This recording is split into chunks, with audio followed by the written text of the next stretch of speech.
Pay my mother first and I'll save your son, Annie added, steady as sunlight through glass.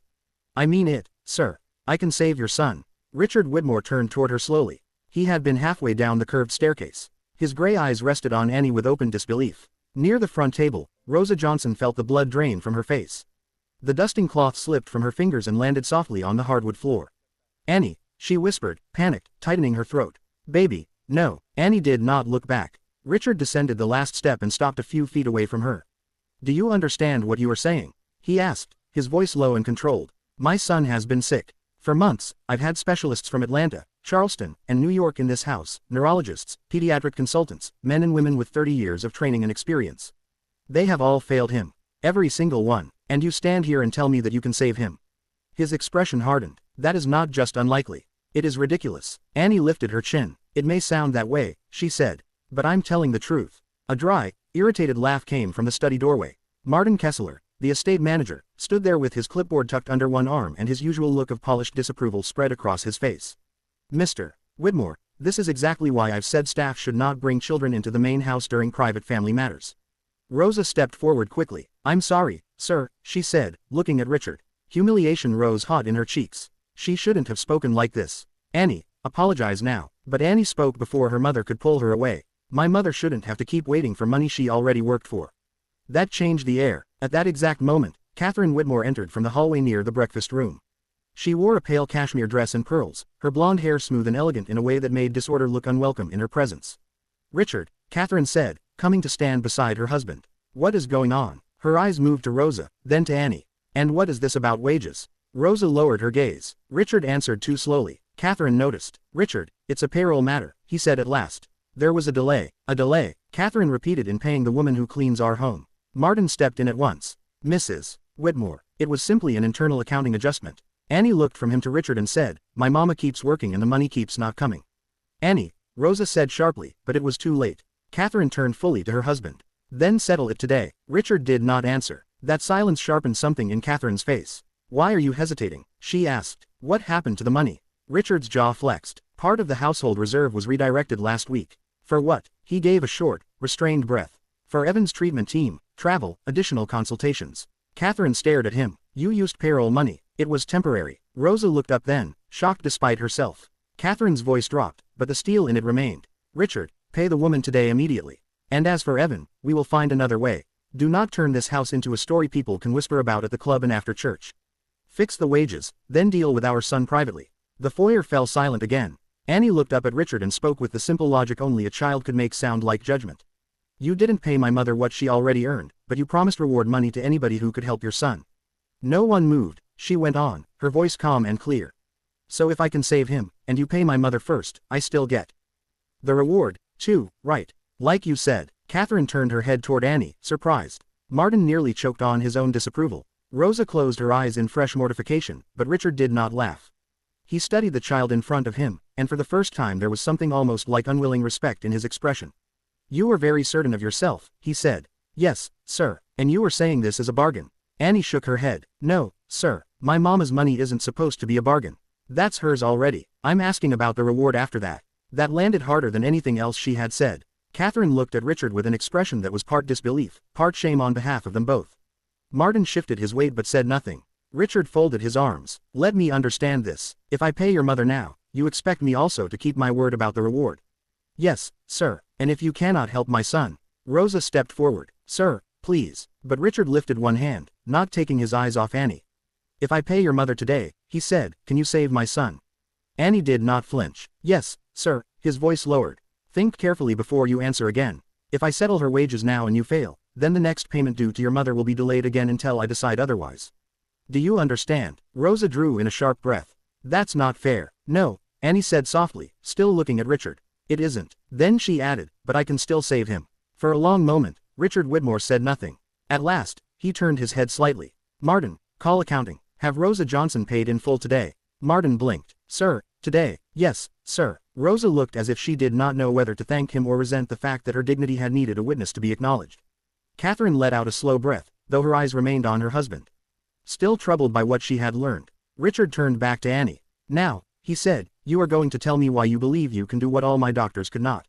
Annie nodded once. He stepped aside from the staircase. Come upstairs. Rosa moved instinctively toward her daughter. Annie, no, but Annie reached for her mother's hand and squeezed it once, brief and steady. Then she let go. Richard Whitmore did not wait long after making his decision. Once Martin was sent to call payroll and Rosa stood frozen in the foyer, still trying to understand how a paycheck had become both a moral reckoning and a bargaining chip. Richard turned toward the staircase and said, "Come with me." Catherine Whitmore remained beside him for half a second, studying his face with the uneasy look of a woman who had just discovered that money had been moved quietly inside her own household and did not yet know how far the habit of secrecy went. Then she looked at Annie. "If you are going upstairs," she said, her tone measured and cool.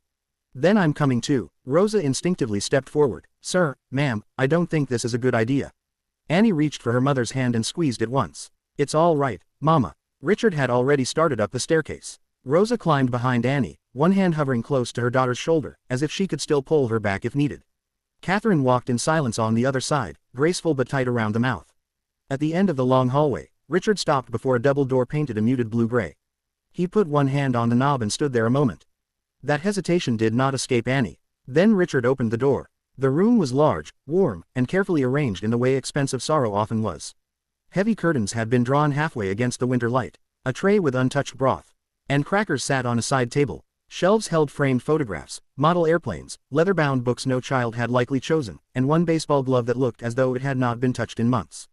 The air smelled faintly of medicine, fabric softener, and the stale stillness of a room kept too quiet for too long. In the center of it all, propped against white pillows beneath a navy throw blanket, lay Evan Whitmore.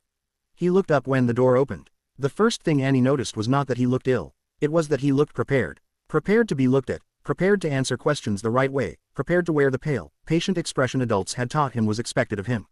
He was a handsome boy with fine features and dark hair falling across his forehead. But there was a strange stillness in him that did not belong to childhood.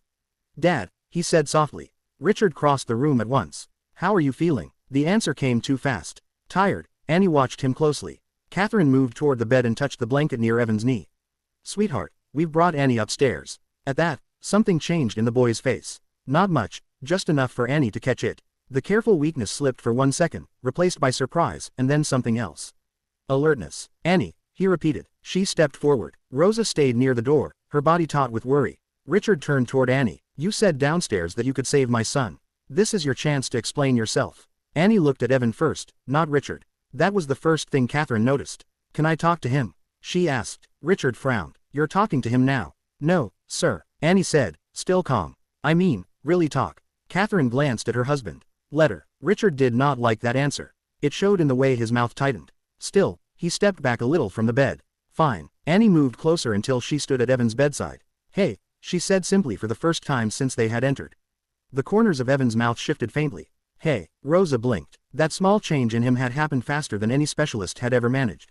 Annie tilted her head. "You look worse when grown folks ask how you feel." Richard stiffened. Catherine said nothing. Evan's fingers tightened on the blanket. "I am tired." Annie nodded as if she accepted the answer. "Maybe." Then she glanced around the room.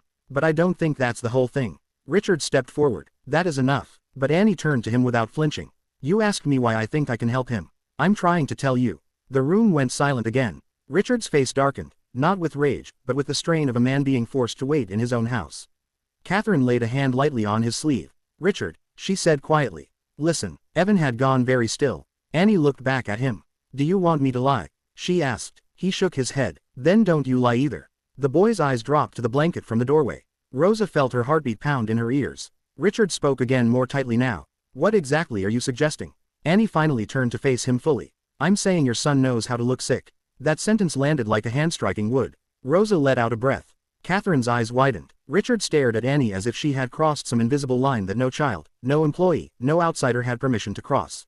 But Annie did not retreat. "He talks different when you ain't in the room." She said. "He sits up quicker, too, and he listens like he's waiting to see who people want him to be." No one moved. Evan swallowed. Richard's voice dropped to something colder. "You had better be very careful." Annie held his gaze for just a second, then looked back at Evan. "I'm not trying to be mean," she said softly. "I'm trying to help." The boy's face changed then, and Rosa saw it. Not a recovery, not relief. Fear. Not the fear of being found out exactly, but the fear of a child standing too long inside a story he no longer knew how to climb out of. If this moment touched your heart, please like this video, leave a comment telling us where you are watching from, and subscribe to the channel for more powerful stories that stay with you. Catherine noticed it too. She drew in a slow breath and looked at her husband. "Richard," she said. Maybe we should stop asking what doctors think for 1 minute and ask what our son is afraid of. The words seemed to hit him from somewhere deeper than Annie's had. He looked at Evan, really looked, perhaps more honestly than he had in weeks. And Evan looked away. Annie did not smile. She did not act triumphant. She only said, if I'm going to save him, y'all have to stop scaring him first.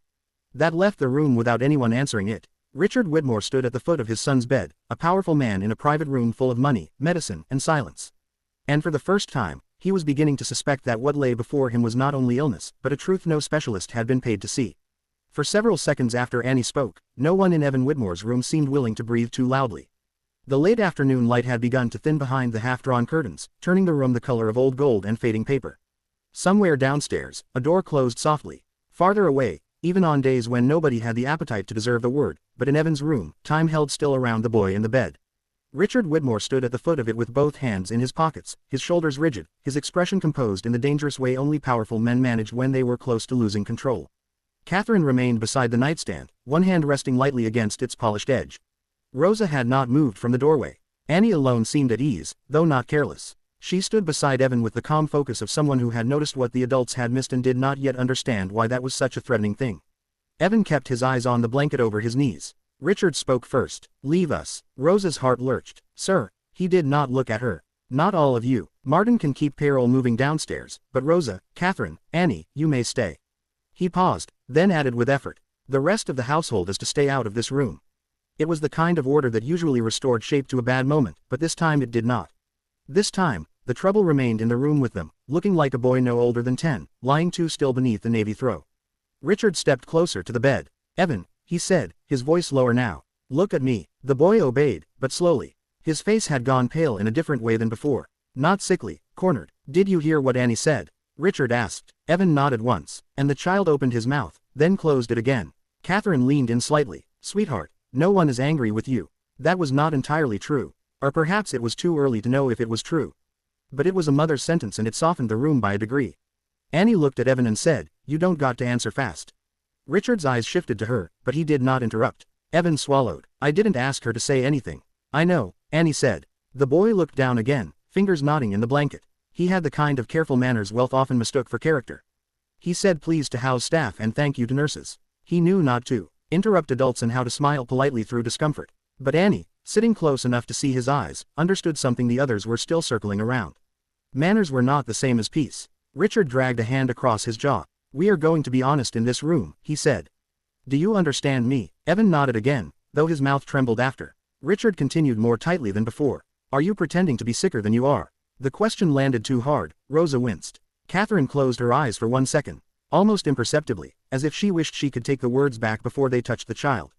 Annie was the only one who did not seem surprised. She had known, perhaps from the start, that grown people preferred to force truth out of children with the blunt edge of authority and then act wounded when the child recoiled. Evan's chin dipped lower. I don't know. Richard's patience thinned visibly. You do know, Richard, Catherine said quietly. Not like that. He turned toward her with something raw in his face. Then how? Tell me how, Catherine.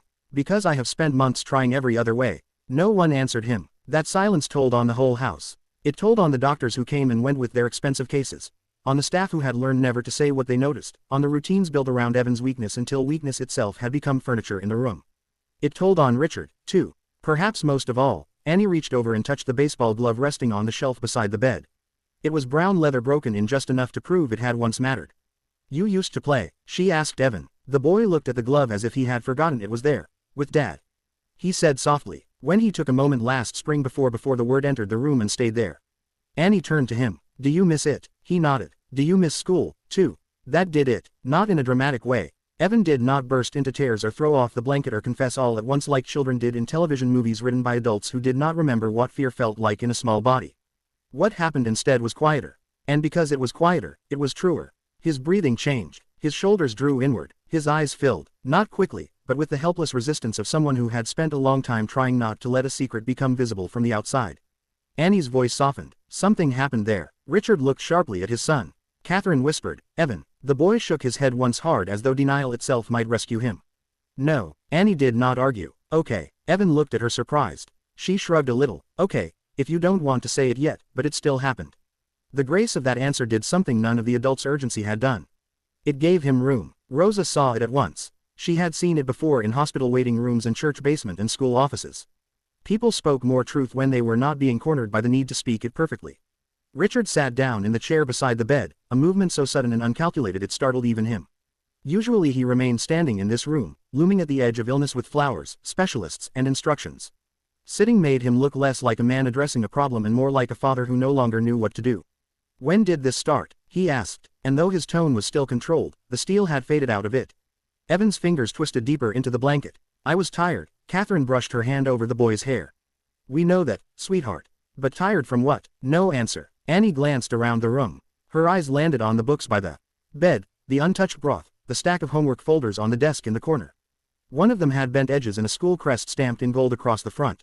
Whitmore Academy Lower School Prestige in dark blue paperboard. She tilted her head. "Do you get sick more on school mornings?" Rosa closed her eyes briefly. There it was. Not magic. Not medicine pattern. Evan's face changed again. Only slightly, but enough. Richard noticed that was the first real break in him. It happened so quickly that if Annie had not been watching closely, she might have missed it. His shoulders lowered by half an inch. His mouth opened and shut. The certainty that had carried him through business takeovers, courtrooms, boardrooms, and negotiations did not help him here. Because if Annie was right, then all the money and effort of the past months had been organized around the wrong question. "Evan," he said now very quiet, "has school made this worse?" The boy's lips trembled. Catherine crouched beside the bed so she could look up at him rather than down. The gesture changed the room again. "Honey," she said, "if someone has hurt you or frightened you or made you dread going there, you have to tell us."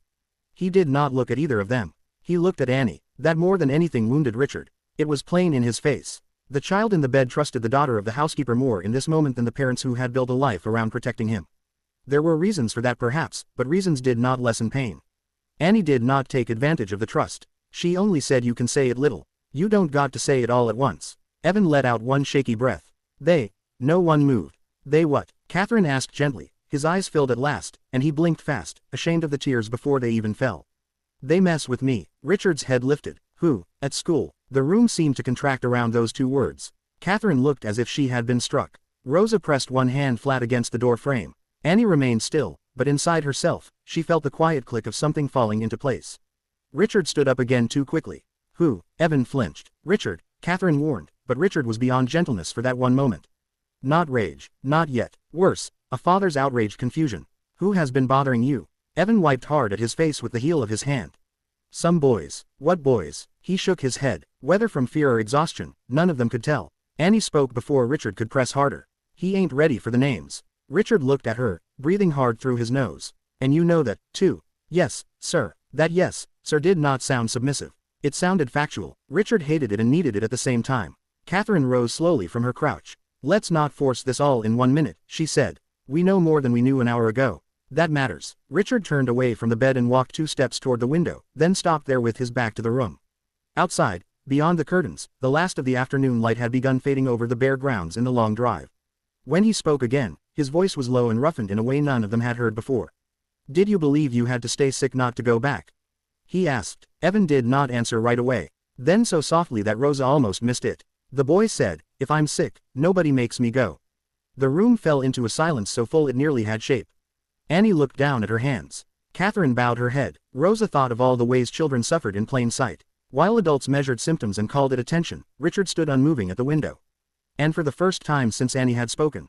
In the foyer, it was not disbelief on his face. It was guilt, cold and clarifying. When he finally turned back, he looked older than he had 20 minutes before. Annie met his eyes. She did not smile. She did not say, "I told you so." She only spoke the truth the next step required. "He doesn't need more doctors first." She said he needs somebody to help him not be scared. And in the hush of that expensive room where pain had worn the mask of illness until a child called it by its proper name, everyone understood that whatever came next would not be about medicine at all. It would be about finding out what kind of fear could make a boy choose a sick bed over a classroom and what kind of father had been too desperate to notice. Richard Whitmore did not speak for a long time after Evan said it. "If I'm sick, nobody makes me go." The words stayed in the room like smoke after a fire, thin but impossible to ignore. The late afternoon light had faded further now, leaving the edges of Evan's bedroom in a soft winter dimness. The white pillows, the untouched tray, the baseball glove on the shelf, everything looked exactly the same as it had an hour ago. And yet, nothing in that room felt the same anymore. Catherine was the first to move. She reached for the lamp beside the bed and turned it on, as if light itself might help everyone face what had just been spoken aloud. A warm amber glow spread across Evan's blanket and the side of his face, making him look younger than he had a moment before. Not sick, not difficult, just young. Young enough to still believe that fear could trap you if you named it too fast. Rosa stayed near the doorway, quiet and watchful. In another house, in another life. She might have stepped back and let the family have their privacy, but privacy was often the luxury people turned to after truth arrived. And she knew enough about pain to know that some truths disappeared if the wrong silence followed them. Annie stood beside the bed, her hands folded in front of her now, no longer pressing, no longer asking. She had done what she came to do in that moment. She had opened the door. What the grown-ups did next would matter more than anything, she said. Richard finally turned from the window. His face had gone still in a new way, not with business control, but with the strained attention of a man forced to hear his own failure in a child's voice. Why didn't you tell us? He asked. Evan lowered his eyes. Catherine answered before the boy had to. Maybe because he didn't think we were listening to the right things. Richard looked at her sharply, but there was no energy in him to argue. What she had said was too near the truth.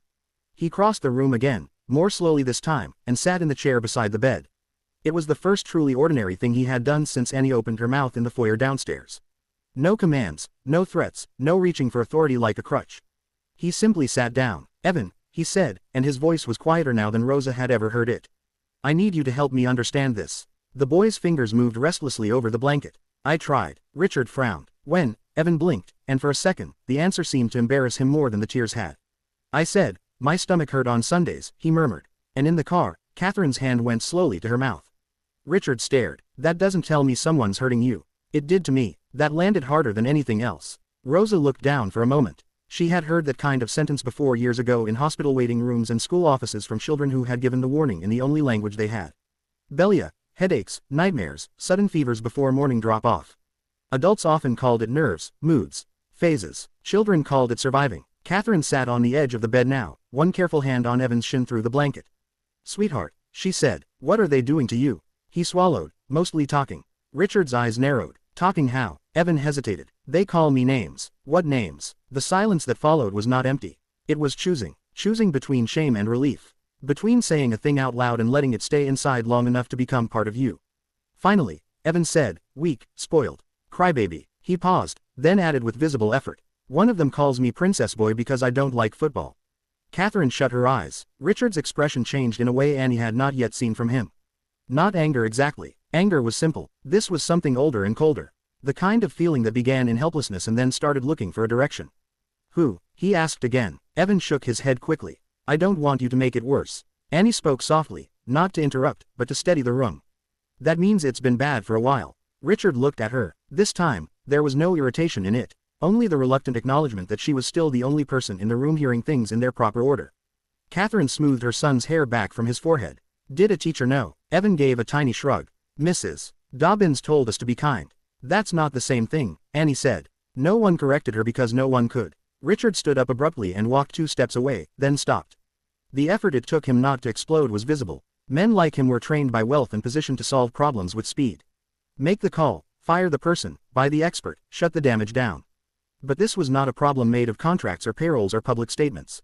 It was a child sitting under a blanket, ashamed of pain he had tried to convert into illness because illness was the only excuse adults honored immediately. Catherine rose too. Richard, he looked at her. We cannot storm into that school tonight and terrify him more, she said. He gave a hard exhale. You expect me to do nothing? No, I expect you to be his father before you become Richard Whitmore.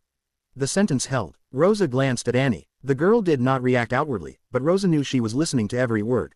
Richard rubbed a hand over his face, suddenly looking not powerful, but tired in a human way. Then what do we do? It was a simple question, but in that house it sounded almost revolutionary. Rich men often asked who would handle a thing, not what ought to be done. Annie understood that even if she could not yet explain it, Catherine answered first. We keep him home for now. Richard nodded once, though his jaw remained tight. We tell the school Evan is not returning this week, she continued. No details. Not yet. Rosa, surprising herself, spoke from the doorway. That's wise. All 3 turned toward her. She straightened a little, aware of crossing an invisible line, but too old in hardship to retreat from common sense. Children tell more truth when they know the danger has been taken away first, she said. If he thinks he still has to go back tomorrow, he'll stay scared no matter what anybody asks. Richard regarded her for a moment. Then he gave one short nod. Agreed. Evan's shoulders changed at once. Only slightly, but enough. Annie saw it. Catherine did too. The relief was small and immediate. Like the first loosened knot in a rope, pulled too tight. Annie went to the shelf and took down the baseball glove. She held it in both hands and looked at Evan. You miss this. He nodded. Then that's one thing to get back. Richard watched her. You keep speaking as if recovery is simple. Annie shook her head. Not simple, just different. He frowned. Different how? She looked from him to Evan and answered in the plainest way possible. He ain't got to be made not scared all at once. He just needs to know he don't have to keep pretending. The room went quiet again, but it was not the same silence as before. This one had direction in it. Catherine sat back down beside Evan. You are not going back there this week, she said. The boy looked at her carefully as if adults had changed decisions on him before. Really, Richard added. And no one is forcing you into that car Monday morning. Something in Evan's face gave way then. Not a dramatic collapse, just the exhausted release of a child who had been bracing for impact too long. Tears slipped out and this time he did not wipe them away right away. Rosa looked down suddenly thinking of all the times Annie had come home quiet from school and she had asked the usual questions. How was your day? Did you finish your lunch? Was your reading test okay? Without always hearing the deeper thing beneath the answers. Motherhood taught vigilance, but poverty often stole time from listening. Annie climbed carefully onto the cushioned bench beneath the window and sat facing Evan. See, she said, that's part of saving you. For the first time since they entered the room, the corners of Evan's mouth moved. It was not a full smile, but it was close enough to make Catherine's eyes fill and Richard look away for one brief second. Outside, dusk was settling over the estate, blue and quiet against the glass. Downstairs, the rest of the household would be moving through evening routines as if nothing essential had shifted. But upstairs, in a room full of medicine, expensive furniture, and one frightened boy, the first real diagnosis had finally been spoken. Not disease, fear, not weakness, survival, not a body failing, but a child cornered. Richard Whitmore stood at the foot of the bed and looked at Annie, the daughter of the woman who cleaned his house, and understood with growing discomfort that every doctor he had hired had tried to cure symptoms, while a child with no training had gone straight to the wound. And as the room settled into that fragile new truth, he realized the next thing he would have to face was far worse than any medical bill. He would have to find out what kind of school, what kind of people, and what kind of father had allowed a boy to believe that pretending to be sick was safer than telling the truth. The next morning arrived quietly, as if the Whitmore estate itself had decided not to disturb what had been uncovered the night before. A pale gray light lay across the second-floor hallway, softening the edges of the portraits and silver-framed family photographs that lined the walls. Downstairs, the staff had already begun moving through the house in practiced silence.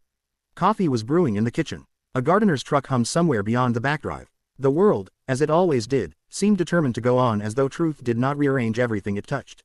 But upstairs, Evan Whitmore was still asleep long after the time he would normally have been dressed and forced toward the car. Richard stood alone outside his son's bedroom door with a cup of untouched coffee growing cold in his hand. He had not slept much. Men like Richard often mistook exhaustion for strength. And until recently, that mistake had served him well. It had helped him through mergers, lawsuits, market crashes, and all the quiet betrayals that built large fortunes. But there was a particular kind of sleeplessness that came only when a parent looked back over the past few months and realized the signs had been there all along. Sitting in plain sight like unpaid debts, stomach aches on Sunday nights, headaches on school mornings. The sudden pale silence in the car, the way Evan had begun to ask too casually whether he really had to go. Richard had heard all of it. He had simply filtered it through the wrong fear. He had thought illness first because illness was frightening but respectable. Illness came with protocols and specialists and printed recommendations. Fear was messier. Fear often pointed somewhere closer to home. He heard light footsteps behind him and turned. Annie was coming down the hall in the same cardigan she had worn the day before. Though Rosa had clearly brushed it clean and folded it overnight, her braids were neat again. She carried herself with the calm seriousness that no longer surprised him, though he had not yet decided whether that steadiness comforted him or unsettled him. You're up early, he said. Annie shrugged. My mama says houses this big don't really sleep. They just get quieter. Despite himself, one corner of Richard's mouth almost moved. She looked at the closed bedroom door. He's still sleeping. Yes, that's good. Richard studied her. Why? Because scared tired is different from regular tired. She said it as if it were obvious. When people finally stop being scared for a minute, sometimes they sleep hard. The child said things like that often now. And each time Richard had the uncomfortable feeling of being instructed by someone who had never held a degree in anything and yet kept reaching truths his experts had missed. He looked down at the coffee in his hand, then back at her. Your mother has been paid. Annie nodded as if she had expected no less once the matter was spoken plainly. Good. She almost didn't take the envelope. That brought a flicker of real reaction to Annie's face. Why? Richard gave a low breath. Pride, I imagine. Annie leaned against the wall, not slouching, just resting there with the easy confidence of a child who had not yet been taught to act intimidated in expensive hallways. My mama likes things to be right the first time, she said, not fixed after folks get embarrassed. The sentence was so clean it nearly made him laugh, though there was nothing funny in it. Your mother is not wrong. No, sir. He was quiet for a moment, then said, I owe her more than a paycheck. Annie looked at him carefully. Probably. That almost smile came closer this time, then disappeared again. Strange, Richard thought, how the child never softened to truth just because it landed on money. The bedroom door opened before he could say anything else. Catherine stepped out, dressed already for the day, but without her usual polished assurance. She looked tired in a way that made her seem more human than she had in the foyer yesterday. He's awake, she said softly. Her eyes moved to Annie. He asked if you were here. Richard felt something tighten in his chest at that. His son had asked for Annie before asking for him. He told himself not to take that personally, then took it personally anyway. Inside the bedroom, the curtains had been opened halfway. Morning light fell across the blanket and the rug and the shelf where the baseball glove still rested. Evan was sitting up more than he had the day before. His hair rumpled from sleep. The careful pour less arranged on his face now that the morning had not come with demands. When Annie entered, he looked at her first. Hey, she said. Hey, he answered, and just like that, something in the room eased. Rosa had come upstairs too, carrying a tray from the kitchen with toast, scrambled eggs, and sliced strawberries. She set it on the side table and gave Annie a look that was half warning, half trust. Richard noticed that, too. The two of them moved around each other with the silent understanding of people who had weathered hard seasons together. You should eat a little, Catherine said gently to Evan. Ordinarily, he would have looked at the tray as if it were another task. This time he glanced at Annie, then reached for a piece of toast. Richard noticed that, too. No doctor in 6 months had accomplished as much with pharmaceuticals as a little girl had accomplished by making the room less frightening. Annie sat on the bench by the window and watched him eat without comment. She did not praise him for taking a bite. She did not ask how he felt every 30 seconds. She simply stayed there, available and unarmed. And somehow that gave the meal a kind of normally the room had been missing. After a few moments she said, you still got that glove. Evan followed her gaze to the shelf. Yeah, you want it down. He hesitated then nodded. Richard moved, automatically reaching for it before anyone else could. The leather felt familiar in his hand and that familiarity carried a sting he had not expected. There had been afternoons in the yard not so long ago when he and Evan threw easy catches in the lowering light while Catherine called from the porch that dinner was getting cold. Those memories now seemed to belong to another family, one that had not yet learned how quickly fear could hollow out a house. He handed the glove to his son. Evan ran his fingers over the leather without putting it on. Annie watched him, then said, you don't got to do everything today. Richard looked at her. She was talking to Evan, but somehow the sentence reached farther than that. Catherine sat in the armchair near the bed, her hands folded in her lap. We called the school this morning, she said. You're not going back this week. Evan's shoulders dropped in visible relief. Okay. No arguments from them yet, Richard said, though his tone suggested he almost wished there had been. An adversary was easier for him to handle than his own regret. Annie tilted her head. You told them he was sick. The room went still for half a breath. Catherine answered carefully. We told them he would be absent for personal reasons. Annie seemed to think about that. That's better. Why? Richard asked. Because if you keep calling him sick, he's going to keep thinking that's the only safe reason. Catherine looked down. Richard was beginning to understand that Annie's greatest talent was not insight.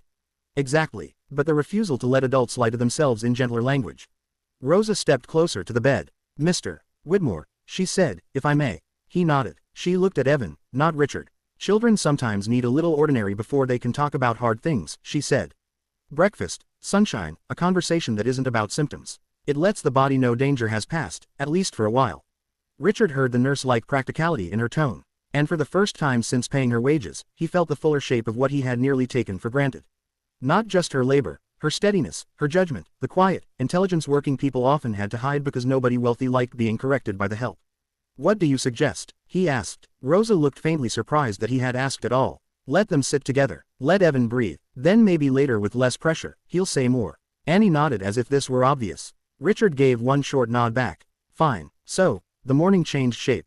Catherine went downstairs to cancel appointments. Rosa helped in the kitchen, though now with a different dignity in her posture. Subtle but real, Richard remained nearby, but tried awkwardly not to hover, and Annie stayed with Evan.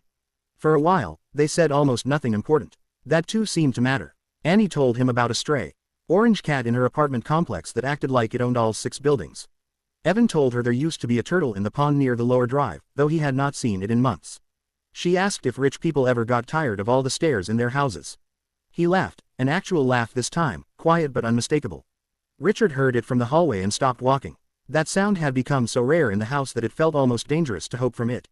He stood there without entering the room and watched through the partly open door as Annie made some exaggerated face he could not quite see.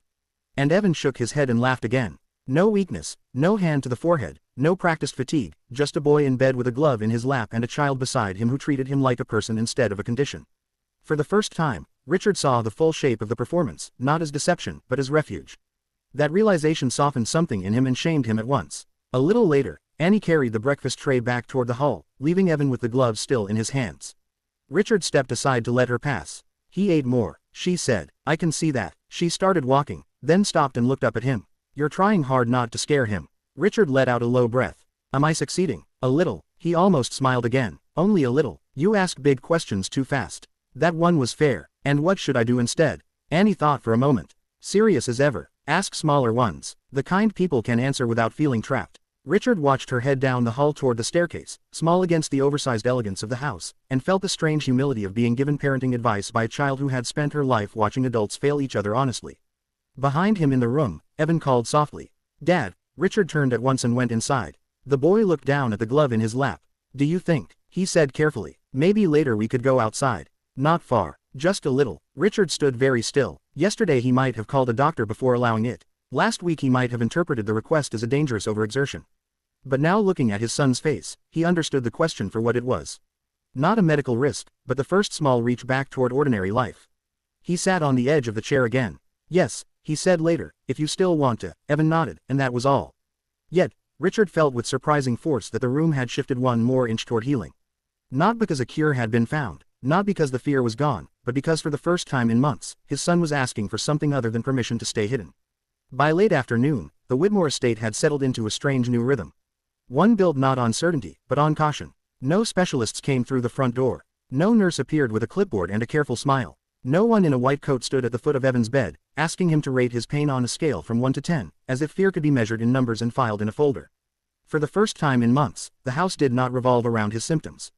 It revolved around his comfort. And that difference, though invisible to most adults, changed everything. After lunch, Richard kept his promise. The sky outside had cleared into a pale cool blue, the kind that made the winter air look sharper than it felt. The lawn behind the house stretched broad and trimmed down toward the pond, where the bare trees reflected darkly in the water. Annie stood near the back terrace with her hands tucked into the pockets of her cardigan while Rosa hovered by the French doors, not interfering, but not far enough. A way to stop being a mother. Evan came down slowly, one step at a time, with Richard beside him and Catherine following close behind. He wore a navy sweater, jeans, and the uncertain expression of a boy who had spent too long indoors and was no longer fully convinced the outside world belonged to him. No one made a fuss when he reached the bottom of the stairs.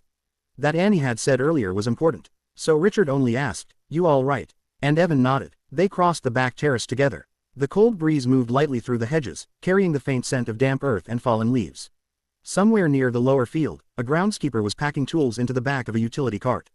The fountain at the side garden made a soft, steady sound, the sort that would have gone unnoticed on any ordinary day. Today, it felt almost like proof that the world had not ended. Simply because one frightened boy had finally said a hard thing out loud. Annie walked beside Evan at an easy pace, not slowing him with pity and not hurrying him with encouragement. Richard noticed that, too. She had an instinct for dignity that many adults never acquired. She let people keep as much of it as they could carry. "You still want to try?" she asked, nodding toward the baseball glove in Evan's hand. He looked at it, then at the lawn. "Maybe just one throw." Richard stepped onto the grass and held out his hand. "One throw sounds fine." Evan hesitated, then slid the glove onto his left hand. The motion was awkward from disuse, but not weak. Richard felt something tighten in his chest at the sight of it. How many signs had he missed? How many afternoons had his son chosen the bed because the bed came with fewer expectations and safer lies? He picked up the baseball from the terrace table where Catherine had set it earlier and tossed it gently, barely more than a short arc through the cold light. Evan caught it. The moment was so ordinary that it almost hurt. No applause followed. No one gasped. Annie wisely said nothing. She simply watched. Catherine pressed her lips together and turned slightly away as if she needed to hide the moisture that had gathered in her eyes. Rosa, standing by the doors, folded her arms tighter across her chest in the universal posture of women who had witnessed one small mercy and were already bracing for the next trouble. Richard tossed the ball again. Evan caught it again. On the third throw, the boy smiled before he seemed to realize he was doing it. There it was. Not recovery, not cure, something smaller, and because of that, more honest, a child remembering himself. Annie looked up at Richard. "See," he nodded once, but he could not yet trust his voice. They stayed outside only 15 minutes. Rosa insisted on that, and for once, no one challenged her judgment. When Evan came back inside, he was a little flushed from the cold and effort, but lighter somehow, as though movement had reminded his body that fear had not entirely claimed it. Later, after hot chocolate in the breakfast room and a quieter supper than usual, the house softened into evening. Catherine took a phone call in the library and closed the door. Rosa helped clear dishes with the kitchen staff, though now the women looked at her differently. News traveled in houses like that without ever admitting it traveled. They knew payroll had been corrected. They knew Mr. Whitmore had called accounting himself. They knew something important had happened upstairs, and though no one dared ask directly, respect had entered the edges of their manner. Not enough to undo the old hierarchy, but enough to show. Richard found Annie in the sunroom after dinner, curled into one corner of a long-upholstered bench with a book in her lap. The lamp behind her cast a warm circle of light over the pages and turned the windows into black mirrors. Outside, the garden was gone to darkness. "You read a lot," he said. Annie looked up. "Library books are free." He stood there a moment, hands in his pockets. "That sounds like a sentence your mother says." "It is." He almost smiled. Then the seriousness returned. "I need to ask you something." She closed the book around one finger to keep her place. "Okay. How did you know?" She tilted her head. "Know what?" "That this wasn't an illness in the way we thought." Annie considered him for a moment. Because sick people usually want grown folks to stop bothering them. Evan wanted to know if grown folks were going to make him go back. Richard did not answer. She went on because she could see he needed more than one sentence and because he always looked at you before he answered. Not like he was checking if he remembered right. Like he was checking what kind of answer was safe. Those words landed hard. Richard lowered himself into the armchair across from her, suddenly too tired to remain standing. "You make me sound like the problem." Annie did not rush to comfort him. That too was becoming a pattern. "Not the whole problem," she said, "but maybe part of why he stayed scared. The honesty of it would have offended him yesterday. Tonight it only exhausted him. I've tried to protect him." "I know. Do you?" She nodded. "But sometimes grown people protect kids from the wrong thing." Richard leaned back and looked at the dark window. His own reflection stared faintly back at him. Older than he felt inside. And what would the right thing have been? Annie answered immediately, asking why he was scared before asking how sick he was. Silence stretched between them, but not the bad kind. The kind that happened when a truth had already been accepted, and all that remained was deciding what to do with it. At last, Richard said, "Tomorrow, I'm going to speak with the school."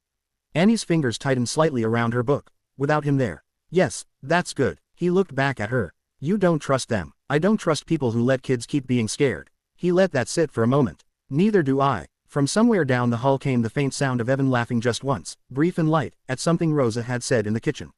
Richard turned his head instinctively toward the sound. His face changed when he heard it, softening in a way Annie had only begun to see in him.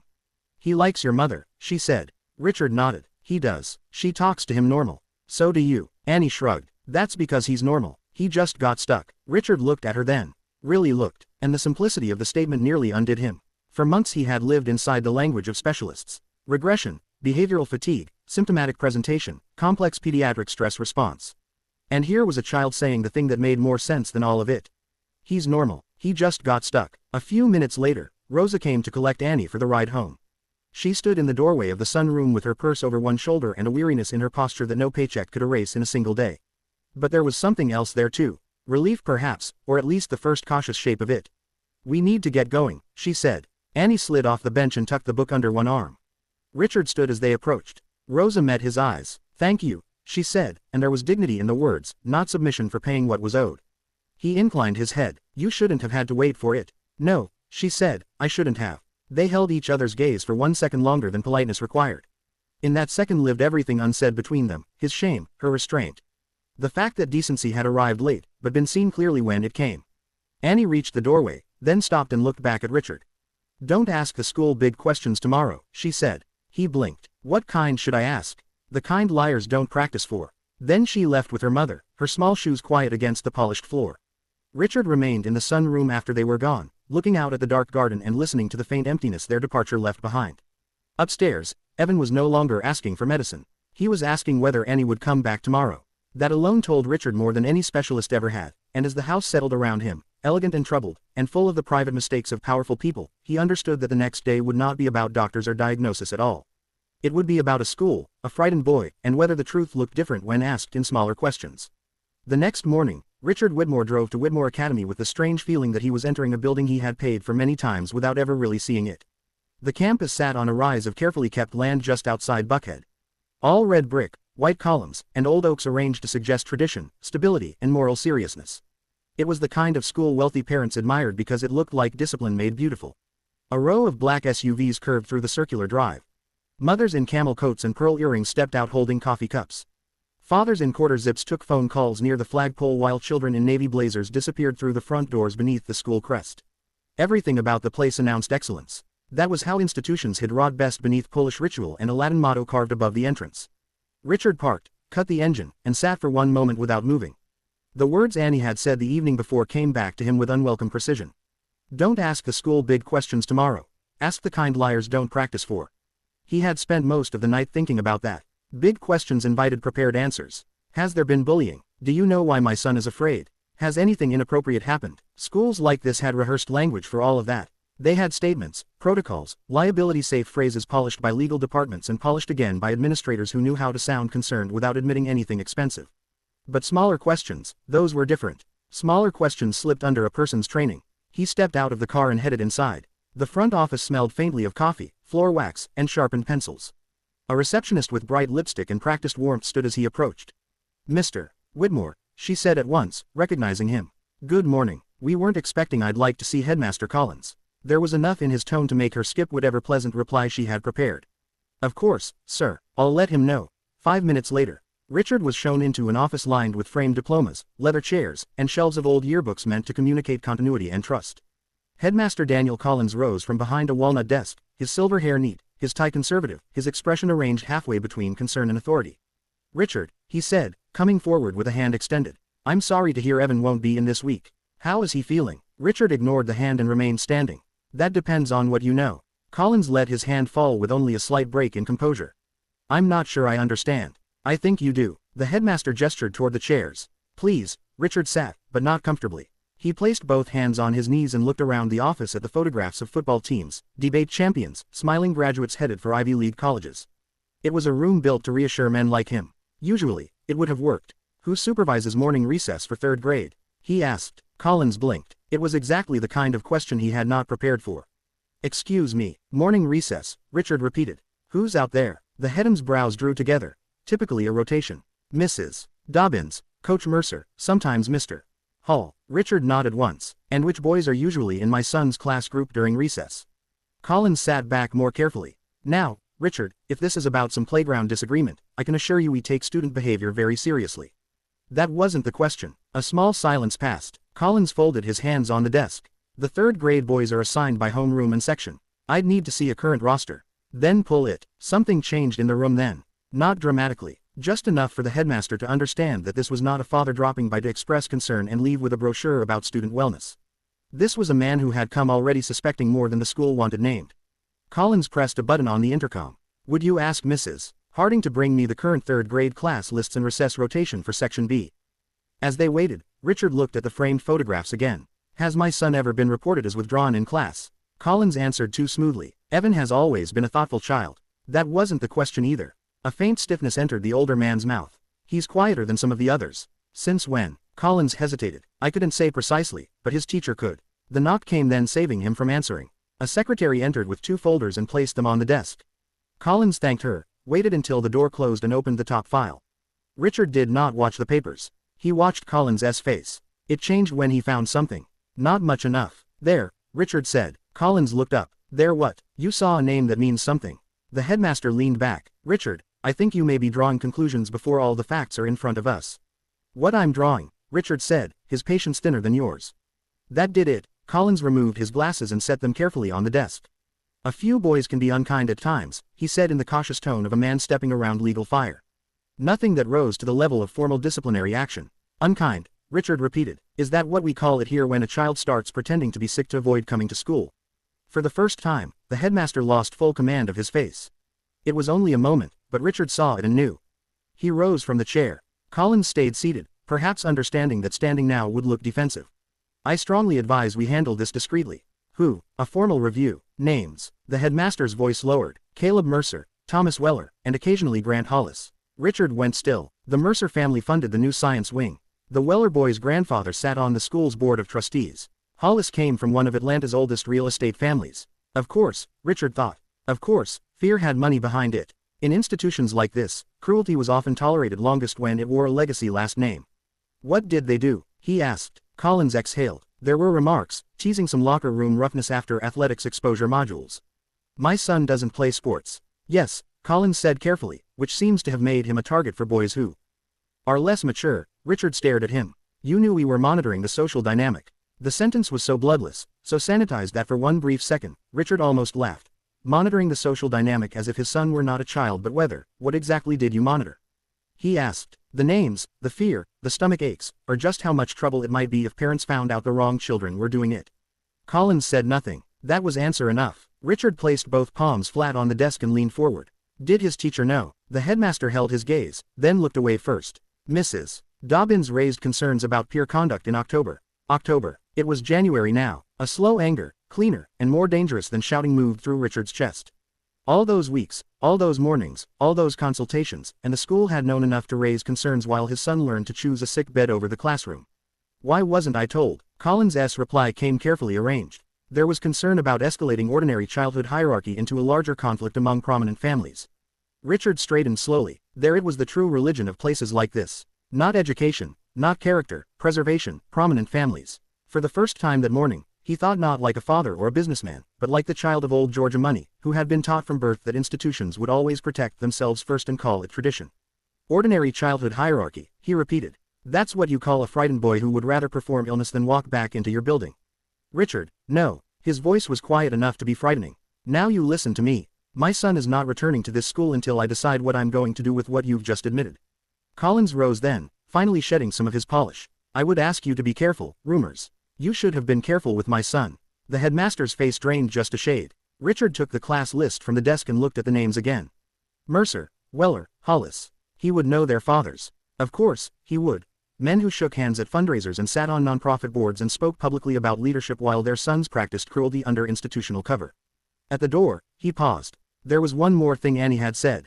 Ask the kind liars don't practice for. He turned back. One last question. Collins said nothing. When my son got sick enough to stop coming, did anyone here seem relieved? The headmaster's expression answered before his mouth did. Yes. Not relieved for Evan. Relieved for the school. Relieved that the problem had removed itself quietly. Richard left without waiting for the spoken version. Outside, the winter air hit his face hard and clean. Children's voices carried from the lower courtyard, sharp with laughter and running feet. Bells rang somewhere inside the main building. Life went on. It always did. That was one of the cruelest things about institutions that failed children. They kept operating beautifully around the wound. He stood beside his car and looked back at the brick facade, the columns, the shining windows. Yesterday, he would have seen prestige. Today, he saw something else. A handsome building full of adults who had known enough to protect themselves. He thought of Evan in bed, whispering, if I'm sick, nobody makes me go.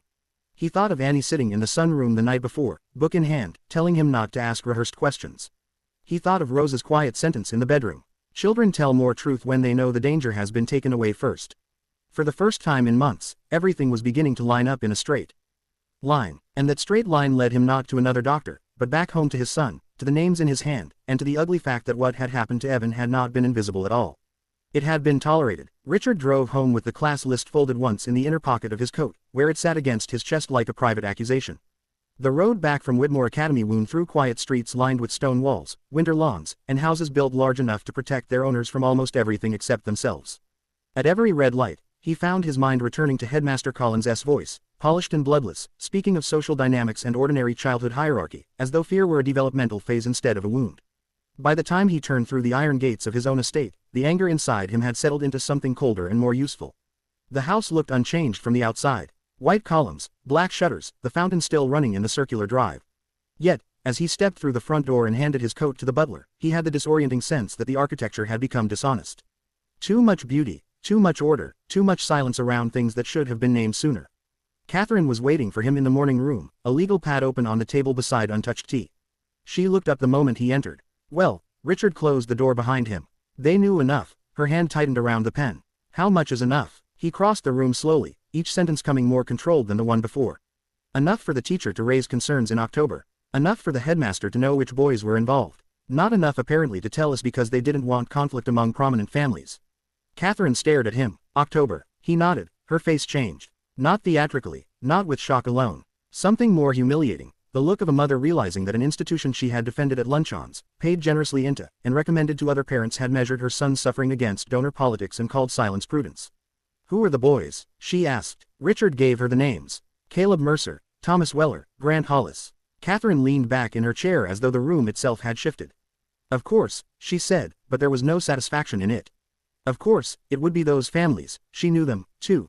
Charity auctions, Christmas parties, school board dinners, men who joked about character and resilience over bourbon while their wives spoke of manners and standards, and carefully supervised children who had learned young that pedigree softened consequences. Richard looked toward the window where a weak winter sun touched the hedges beyond the terrace. Collins tried to minimize it, called it teasing, locker room roughness, boys being immature. And what did you call it? He turned back to her. What it is. She held his gaze, which as he did not answer immediately. Perhaps because the truthful words sounded harsher spoken in a room this civilized. A school protecting itself while a child learned to be afraid there. Catherine lowered her eyes for a moment. We have to talk to Evan again. We will, but not like yesterday. At that, something flickered across her face. A brief uncomfortable acknowledgement that a stranger's child had already taught them more in 24 hours than months of expensive parenting had managed to uncover. By noon, Rosa and Annie had returned. Richard heard the side door open from where he stood near the back hall, reviewing emails he was not reading. Rosa entered first, carrying her purse and lunch bag with Annie close beside her. The domestic rhythm of their arrival should have made the house feel ordinary again, but now nothing about Rosa seemed merely domestic. Richard noticed the slight lift in her posture that comes when a woman has finally been paid what she was owed and refuses to act grateful for basic justice. He noticed too the care with which Annie looked around as soon as she entered, as if checking the emotional weather of the house before saying a word. Mr. Whitmore, Rosa said. Rosa, she studied his face. You spoke to the school. It was not a question. Yes. Her expression tightened in a way that suggested she had expected no less and feared what it would reveal. And they knew. Annie looked up at him immediately, not surprised. Confirmed. Rosa let out one slow breath. That's usually how it goes. Richard glanced at her. Usually. She shifted her bag to the other shoulder. Places with money don't ignore trouble. They manage it. That's different. The sentence landed with the quiet authority of lived experience. Catherine, coming into the hall just then, heard it too and stopped a few steps away. We're going upstairs, she said. Evan asked if Annie was here. That request still did something to Richard each time he heard it. Though he was beginning to resent himself for minding it. A boy asked for the person who made him feel safe. That ought not to be an insult to anyone. Yet, fathers were often less noble in private than they imagined themselves to be. Upstairs, Evan was seated in the armchair by the window instead of in bed. It was the first thing Annie noticed. And because Annie noticed everything, she smiled before she reached him. Look at you, she said. That chair must have missed you. A faint smile touched Evan's mouth. It's not as far from the window. That's because it's a chair, Annie replied. Deadpan. They do that. He laughed, brief and unguarded. Richard remained near the door while Catherine moved inside and smoothed the blanket draped over the back of the chair. Rosa stood just behind Annie, quiet and watchful, letting the children have the center of the room.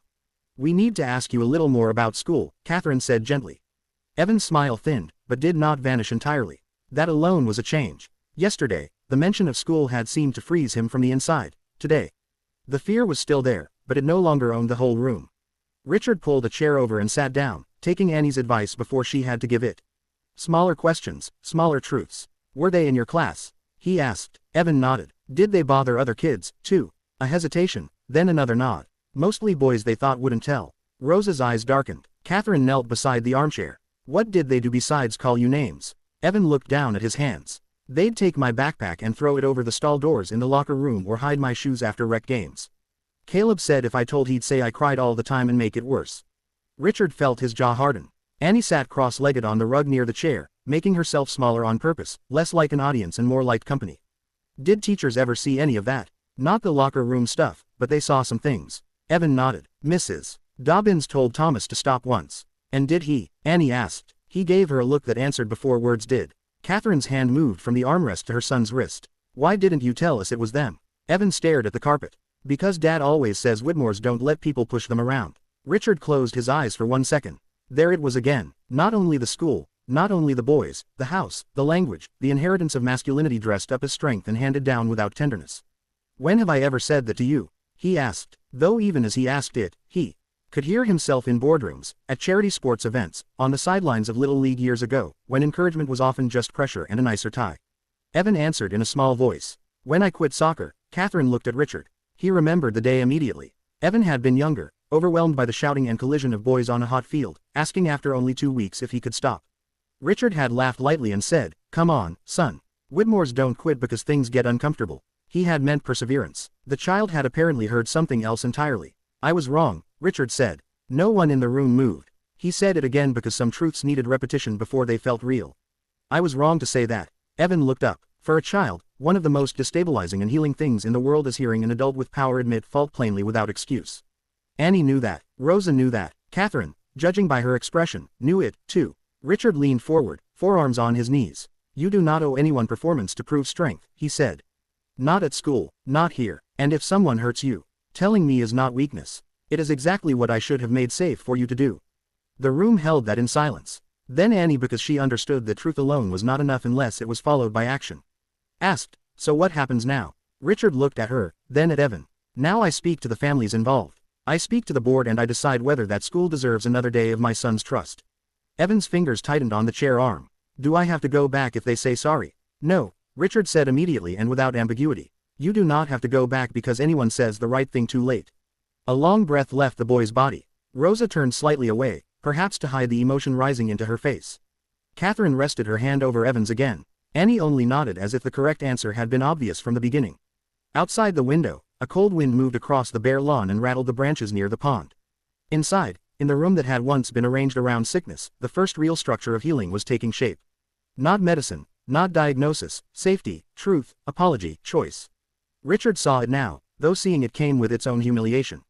For months, he had tried to rescue his son by controlling the problem. But children did not heal inside control. They healed inside trust. And trust, once broken by fear, was not rebuilt with specialists or speeches. It was rebuilt in rooms like this one with small honest questions, a chair by the window, and a father finally learning to say the one thing power almost always resists. I was wrong. Richard Whitmore made the first call that evening just after sunset, standing alone in his study with the door shut and the lights low. The room had always suited him. Dark walnut shelves, leather chairs, framed photographs from charity boards, business awards, and political dinners where men smiled with one hand in their pocket and lied with the other at their backs. It was a room built for control. Deals were made there. Damage was contained there. Difficult people were handled there. But tonight, the study felt less like a place of authority than a witness box. On the desk in front of him lay a sheet of paper with 3 names written in his own hand. Caleb Mercer, Thomas Weller, Grant Hollis. He stared at them a moment longer, then picked up the phone and called Caleb Mercer's father first. Jonathan Mercer answered on the 3rd ring. Smooth-voiced and warm in the way wealthy men often were with one another before trouble acquired a shape.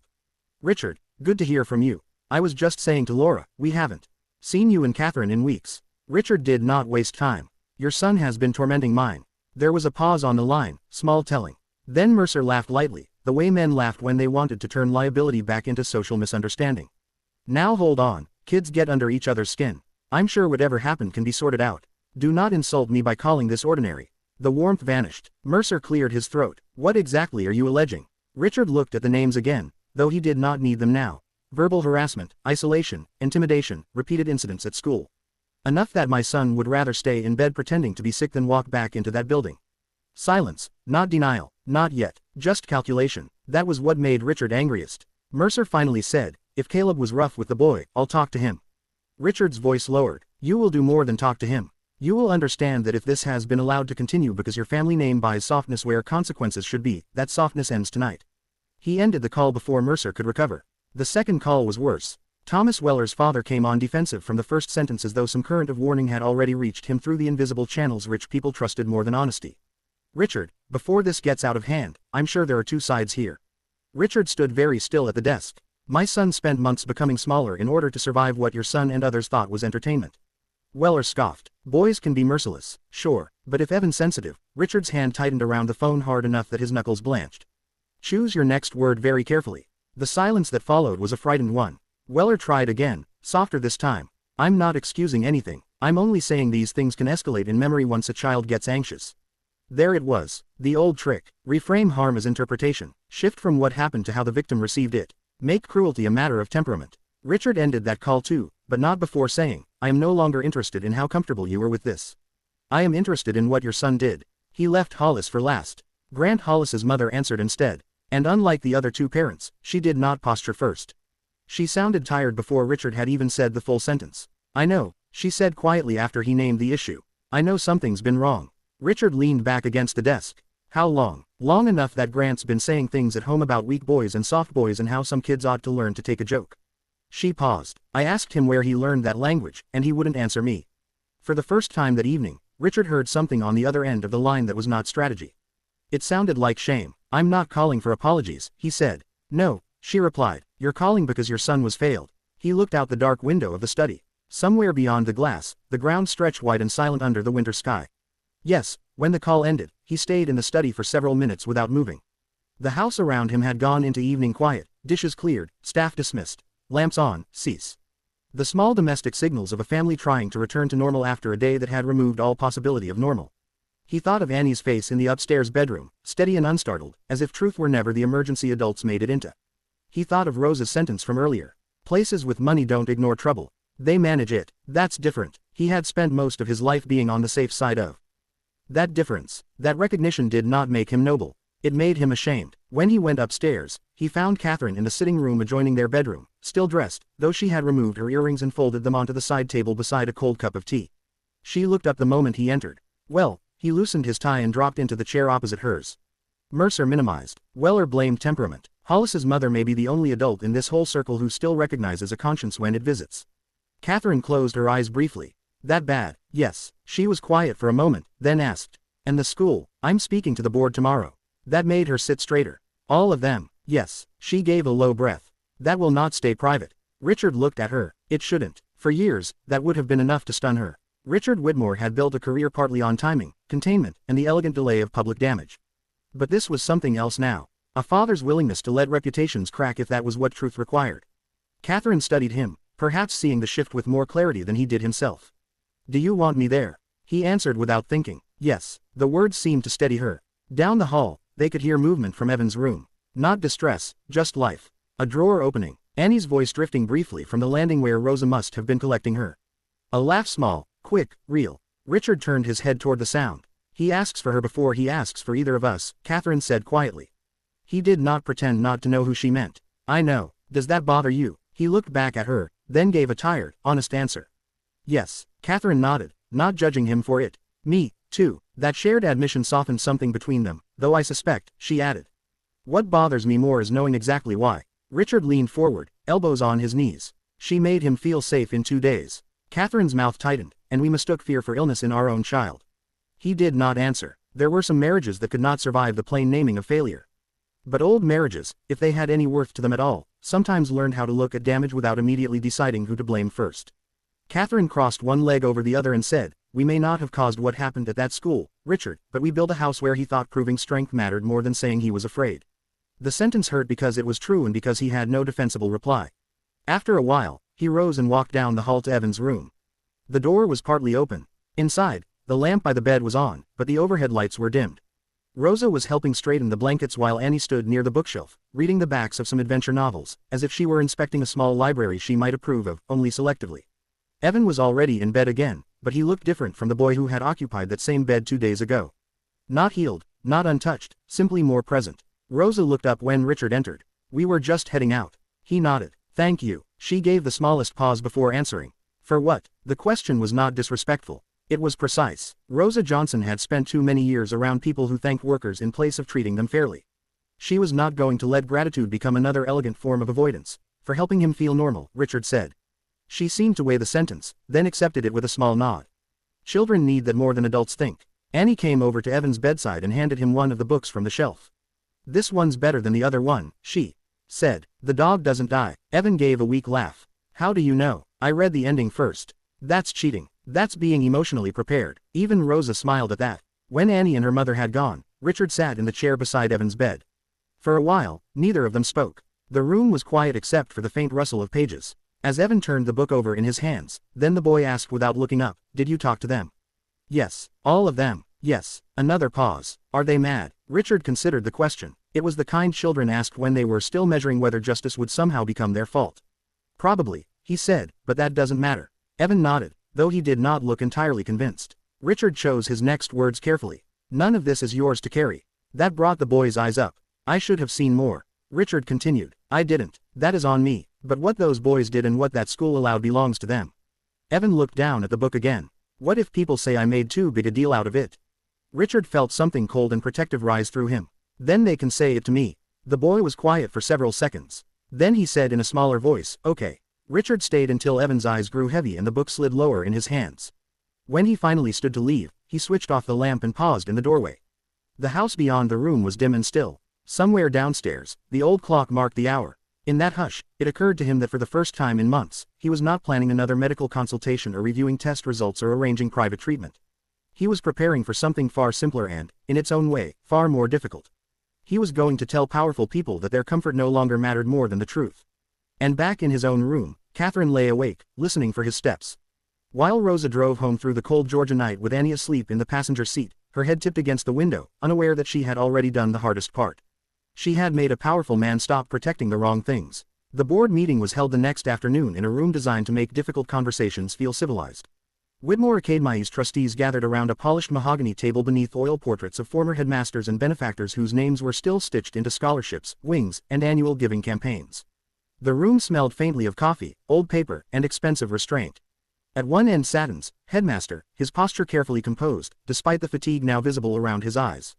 Along the sides of the table sat the usual guardians of prestige bankers, attorneys, one retired judge, two women who chaired nearly every respectable charity in Atlanta, and men who had spent decades confusing influence with moral judgment. Jonathan Mercer was there, as was Thomas Weller's father. Hollis's mother had come alone. Richard entered with Catherine beside him and did not sit immediately. That alone changed the room. Usually, he moved easily in places like this, exchanging greetings, lowering himself into a chair only after the proper nods and half-smiles had been exchanged. But today, he stood with both hands at his sides, and looked around the room as if he were taking inventory not of people, but of failures. "Richard," Collins began, his tone careful, "we appreciate your coming in. We all share your concern for Evan, and hope we can resolve this in a way that serves everyone involved." Richard looked at him. "If by everyone you mean my son and the boys who helped drive him out of your school, then no, their interests are not equal." Silence followed. Catherine took the chair beside Richard, but said nothing. She had chosen a dark green suit and pearls, the uniform of a Southern woman entering a room where men expected diplomacy and were about to receive judgment. Her face was composed, but there was nothing soft in it now. Richard sat at last. "I'm not here for a discussion about language," he said. "I'm here because this institution knew enough to notice a child was being targeted, knew enough to identify the boys involved, knew enough that a teacher raised concerns in October, and still said nothing to his parents. While that child became so frightened he preferred to perform illness rather than return." Mercer shifted in his chair. Weller's mouth tightened. Collins folded his hands in front of him, a posture that suggested process, oversight, and the hope that if things were named slowly enough, accountability might become negotiable. One of the trustees, an older man with silver hair and a tie patterned with tiny school crests, cleared his throat. "Before this becomes more inflamed than necessary, perhaps we should remember that childhood conflicts can present in complicated ways." Richard turned his head and fixed the man with such a flat stare that the rest of the sentence died in the trust's throat. "Childhood conflict," Richard said. "That is what we are calling repeated intimidation now." The retired judge seated 3 chairs down, lifted one hand slightly. "No one is minimizing your son's distress." Hollis's mother spoke before Richard could answer. "That is exactly what has been happening." Every head turned toward her. She sat very straight in her chair, hands folded tightly enough to reveal the tension in them. "My son has been speaking in ways that should have warned me months ago. I did not act quickly enough, and I will answer for that at home. But this school knew more than it admitted. Let's not insult everyone here by pretending otherwise." Jonathan Mercer let out a small breath through his nose. "With respect, we do not yet know the full nature of these allegations." Catherine turned toward him then, and whatever old social ease had once existed between them was gone. "You keep using the word allegations," she said. "My son spent months trying to disappear from his own life. What more evidence of harm satisfies you?" Mercer had no answer ready that did not make him look monstrous. Weller leaned forward, palms on the table in a posture that tried for reason. "My understanding is that there was teasing. Boys can be cruel before they learn better. That doesn't excuse it, but it may not justify the kind of scandal this could become." Richard looked at him with the cold clarity of a man who had finally stopped caring whether comfort survived the meeting. "The scandal is not that this might become public," he said. "The scandal is that your first instinct is still to protect the word public rather than the child." No one spoke. Outside the tall windows, winter light slanted across the lawn, pale and indifferent. Inside, the portraits on the walls seemed suddenly less dignified than watchful, as if generations of respectable men had been sitting in rooms like this one for decades, teaching one another how to sound honorable while protecting the wrong things. Collins broke the silence. "Richard, no one disputes that mistakes were made." "Mistakes," Richard repeated. "A missing permission slip is a mistake. Forgetting a deadline is a mistake." This was a pattern of knowledge followed by inaction. The retired judge removed his glasses and polished them slowly, perhaps to buy time. "Then what exactly are you asking for?" The room understood that was the real question, not whether harm had been done. Not really. The old machinery had already moved past that, toward consequence, toward cost, toward what might be required to make this painful truth survivable for those who had failed. Richard answered without hesitation. "A full internal review with outside counsel. Written notification to every parent in the grade that a bullying investigation is underway. Immediate disciplinary action pending review for the boys involved. A formal record of every concern raised by staff since October. And I want Mrs. Dobin spoken to today, not because I think she caused this, but because I want to know exactly how much she tried to say before the institution taught her to soften it. Mercer gave a short, disbelieving laugh. You want to burn the school down over playground behavior. Richard turned to him with a slowness more threatening than speed. No, I want to stop a system that taught my son silence was safer than truth. Mercer's face reamed. Caleb is not some violent delinquent. No, Richard said, he is worse than that in one very American way. He is a well-bred boy who seems to have learned that if his family is connected enough, cruelty will be renamed before it reaches consequence. The sentence struck the room with enough force that even Collins looked down. Hollis's mother closed her eyes briefly, as if she had been waiting all afternoon for at least one adult to say what everyone with a conscience already knew. Weller tried one final pivot. Surely we can resolve this without humiliating children. Catherine spoke then, and her voice held the hard elegance of a woman who had spent years understanding exactly how families like theirs maintained reputations. My son has already been humiliated, she said repeatedly, quietly, thoroughly. You are not objecting to humiliation.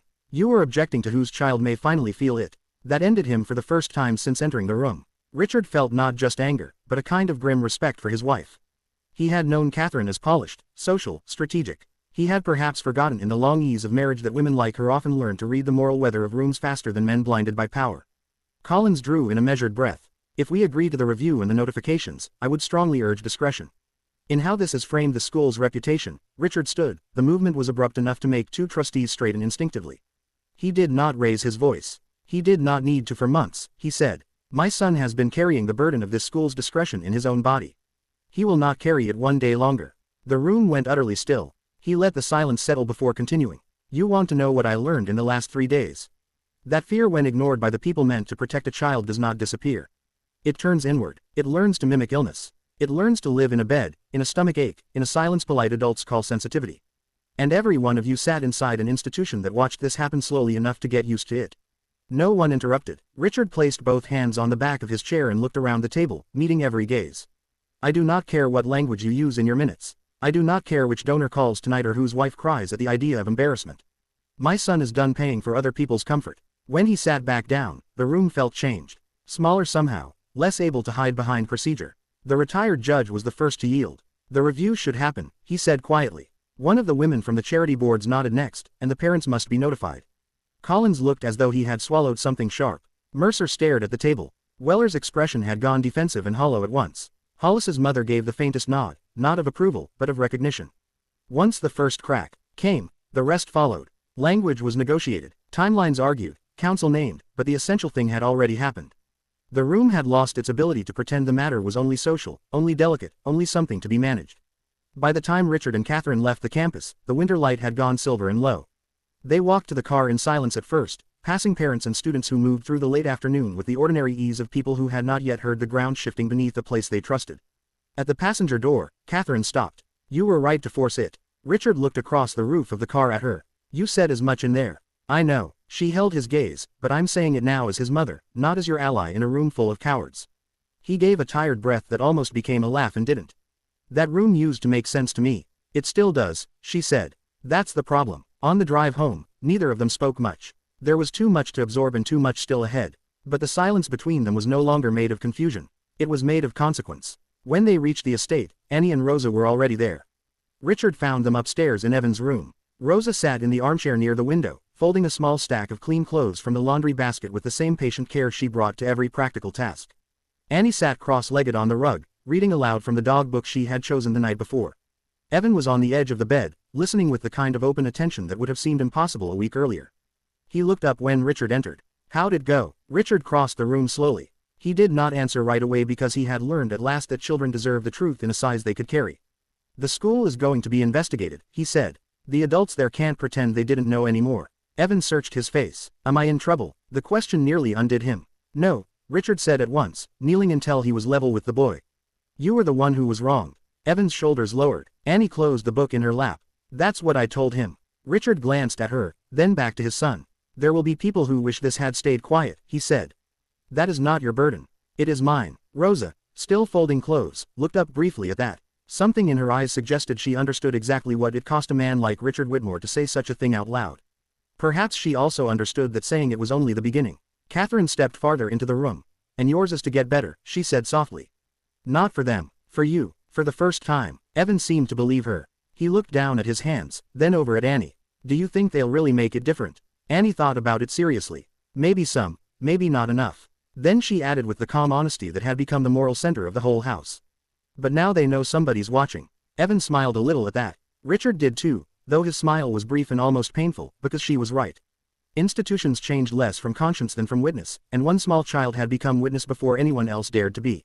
Later that evening, after dinner had been eaten, and the house had quieted again, Richard stood at the upstairs landing and looked down over the foyer where this whole new life had begun with a demand for unpaid wages and a child's unshakable certainty. He thought of all the things he had once believed made a man strong: control, provision, foresight, command.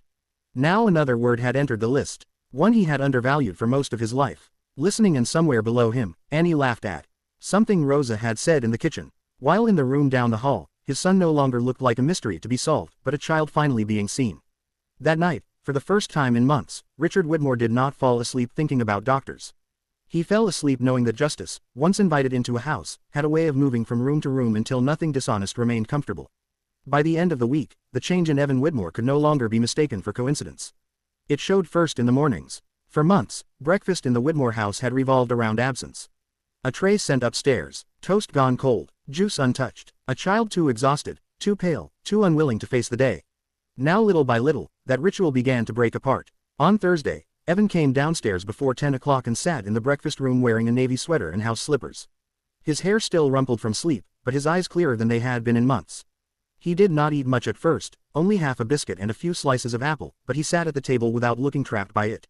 On Friday, he asked for scrambled eggs. No one in the room said anything too enthusiastic. That had become an unspoken rule. Annie had taught them that much without ever announcing it.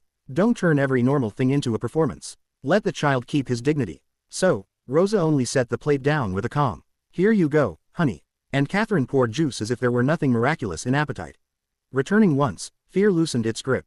But Richard noticed everything. He noticed the way Evan reached for the salt without hesitation. The way he leaned sideways when Annie whispered something to him, and a laugh escaped before he could stop it.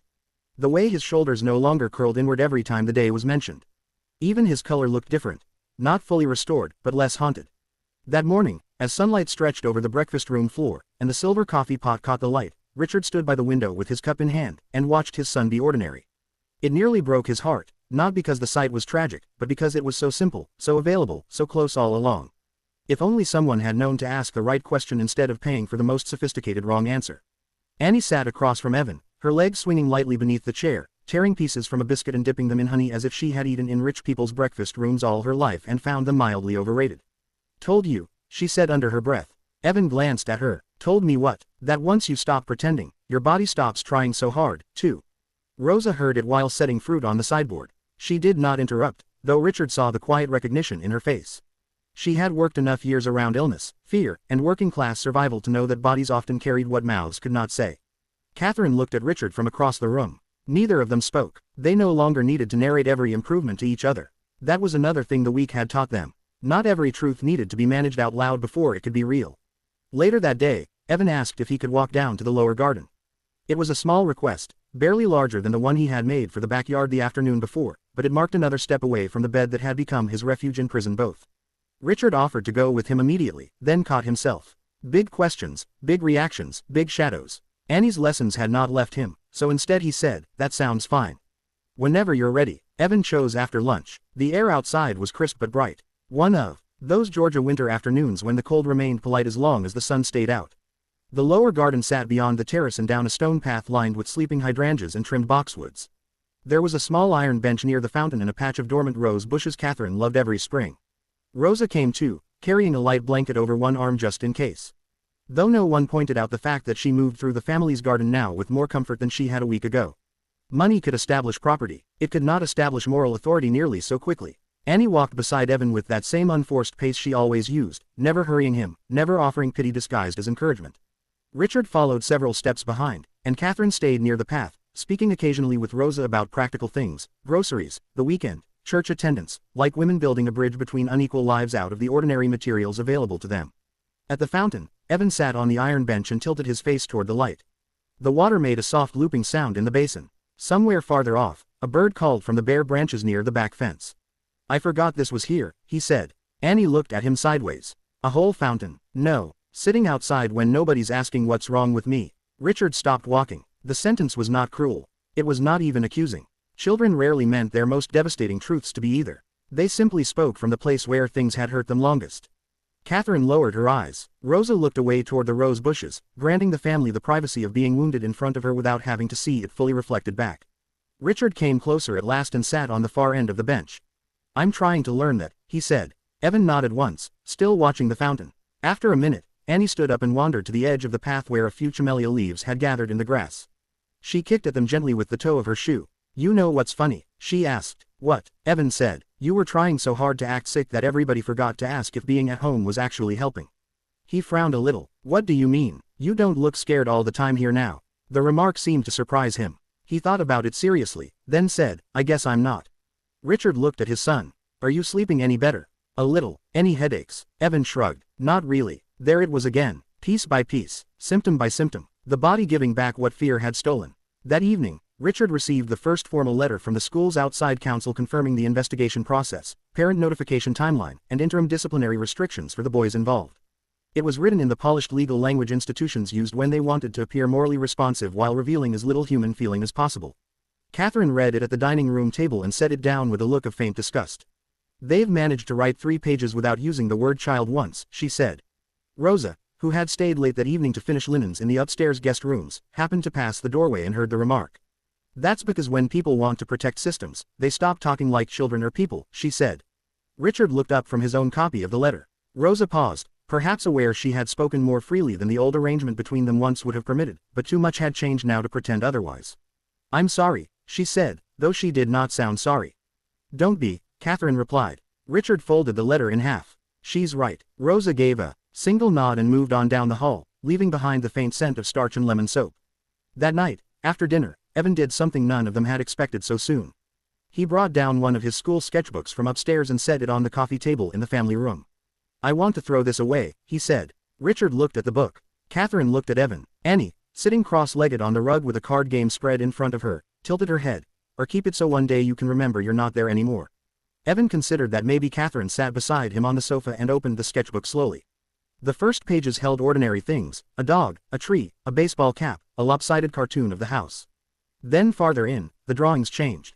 Darker pencil strokes, smaller figures. A classroom with one child drawn apart from the others, a locker room. A stick figure curled inward under 3 taller ones marked only by heavy pressing lines. Richard felt his stomach turn. "Did you draw these at school?" he asked. Evan nodded. "And no one saw. I kept the book closed." Annie looked up from the floor. "That's still talking, you know. Just not where grown folks were looking." No one answered because there was nothing to correct in it. Richard took the sketchbook and turned the pages one by one, seeing his son's fear rendered in pencil, where he had once only seen unexplained fatigue. It came to him then with cold, humiliating force that Evan had been telling the truth in every language available to him. Stomach aches, silence, withdrawal, drawings, avoidance. The problem was not that the child had not communicated. The problem was that adults had only honored the forms of pain they already understood how to discuss at dinner parties. He closed the book and set it down carefully.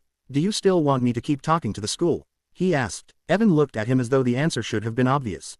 "Yes, then I will." The boy nodded and leaned back into the sofa cushions, suddenly looking tired again, but this time it was the tiredness of emotional use, not trapped fear. Annie dealt another card onto the rug and said without looking up, "That's the miracle part." Richard turned toward her. "What is getting believed before you're all the way broken?" The room went still around that sentence. Catherine covered her mouth for a second. Rosa, who had just returned from upstairs with folded towels in her arms, stopped in the doorway. Even Evan looked at Annie as if she had reached into the center of something none of them had managed to name properly. Richard said nothing at first. There are moments when a truth enters a room so completely that replying too quickly only makes a person seem smaller. At last he looked at his son and answered in the only way that mattered. "Then that's what we're going to do," he said. "Believe you before anything else gets the chance to hurt you again." And in the warm quiet of that family room, with winter dark settling against the windows and the ordinary comforts of lamplight and folded laundry and children's voices gathering where fear had once ruled, everyone felt the shape of healing change again. It was no longer just escape. It was beginning slowly and unmistakably to become restoration. By Monday, the Whitmore house no longer felt like a place organized around sickness. It still carried the habits of the past months in small ways. The medicine tray remained on the kitchen counter because no one had yet moved it. The extra thermometers were still in the upstairs bathroom drawer. The stack of specialist business cards still sat in a silver tray on Richard's desk. As though all that expensive certainty might somehow become useful again if left visible long enough. But the atmosphere had changed. The house no longer held its breath around Evan. It listened to him instead. That morning, he came downstairs dressed before anyone called for him. Rosa was in the kitchen helping one of the cooks with breakfast, sleeves rolled up, moving with the practical ease of a woman who had spent her whole life making comfort out of whatever was available. Annie sat at the big farmhouse table in the staff side of the kitchen with a pencil tucked behind one ear, finishing a worksheet from school. Richard had once been vaguely aware that children like Annie came attached to the working lives of women like Rosa, trailing through side rooms and waiting quietly in corners because child care cost money and pride alone never solved logistics. Now he noticed the details. The way Annie erased carefully trying to keep the paper neat. The way Rosa glanced over every few minutes without seeming to. The kind of watchfulness working mothers perfected because the world rarely watched with them. Evan entered the room rubbing sleep from one eye. No one stopped moving. No one gasped his name or asked if he felt all right in the solemn tone that had come to define the last several months. Rosa only looked up and said, "Morning, honey. Pancakes or eggs?" The boy hesitated for a moment, perhaps still surprised by being treated like a child instead of a case file. "Pancakes," he said. "Good choice," Annie muttered without looking up from her worksheet. "Eggs are too serious for Monday." That earned a laugh from Evan and one from the cook, and even Rosa smiled into the skillet. Richard stood in the doorway for a second longer than necessary, watching it all. The ordinary sound of breakfast spatulas, low talk, the clink of plates had become more healing than any machine he had paid for. He stepped fully into the room. "Morning." Evan looked up. "Morning, Dad." There was no shadow in the exchange. No WSE, no performance. Just a father and son sharing the first word of the day in a kitchen that smelled like butter and coffee instead of anxiety. After breakfast, Catherine suggested that Evan spend a little time outside again before the cold turned sharper. He agreed at once, and that alone felt like evidence, not of complete recovery, but of willingness. Children in fear often learn to resist anything that might expose them. Children beginning to heal reached toward life almost before they understood they were doing it. The garden was pale with winter sun. Annie and Evan walked the stone path toward the lower lawn while Richard and Catherine followed several steps behind. Rosa stayed on the terrace, folding small towels from the laundry basket she had carried out with her, because work did not vanish simply because a family was in crisis, and because women like Rosa often felt more comfortable helping from nearby than standing ceremonially still. At the bottom of the path near the pond, Evan paused and looked across the water. "It's weird," he said. "What is?" Annie asked. "Everything's the same, but it doesn't feel the same." Annie shoved her hands into her cardigan pockets. "That's because you're not trapped in it the same way." He looked at her. "You say things like, 'You're 80. My grandma says truth don't need to be old to be true.'" Richard heard that from a short distance away and felt again the strange discomfort of being parented in fragments by the child of the woman he had underpaid. He had lived long enough to know that humiliation could be holy if it forced a man into better alignment. That knowledge did not make it pleasant. They walked farther than before, past the bench, past the fountain, near the row of dormant hydrangeas, where the grass opened into a wider stretch of yard. Evan's face reened a little from the cold and movement, but the tiredness that came into him now looked natural, earned, clean. Not the gray heaviness that had once followed every mention of school. Catherine touched Richard's sleeve lightly. "Look," he did. Evan had bent to pick up a stick and was using it to draw shapes in the dirt. While Annie argued with him about whether the sketch looked more like a dinosaur or a badly parked pickup truck. There was no fragility in the moment, no audience, no medical language waiting to turn it into a sign. It was just children being ridiculous in the winter sun. "I didn't think I'd miss that," Catherine said quietly. "What?" The sound of him not being careful. Richard glanced at her. The sentence held more than nostalgia. It held confession. Their son had learned caution too young. Every parent believed they would notice when that happened. Few did. When they came back inside, Richard found Drive Harlan sitting in the library. The pediatric specialist had been part of Evan's treatment team for nearly 3 months. A polished man in his late 50s with silver-framed glasses and a reputation for calm under pressure. Richard had not invited him that day. Catherine had called the office over the weekend to cancel further appointments, and apparently the doctor had come in person to check on the child.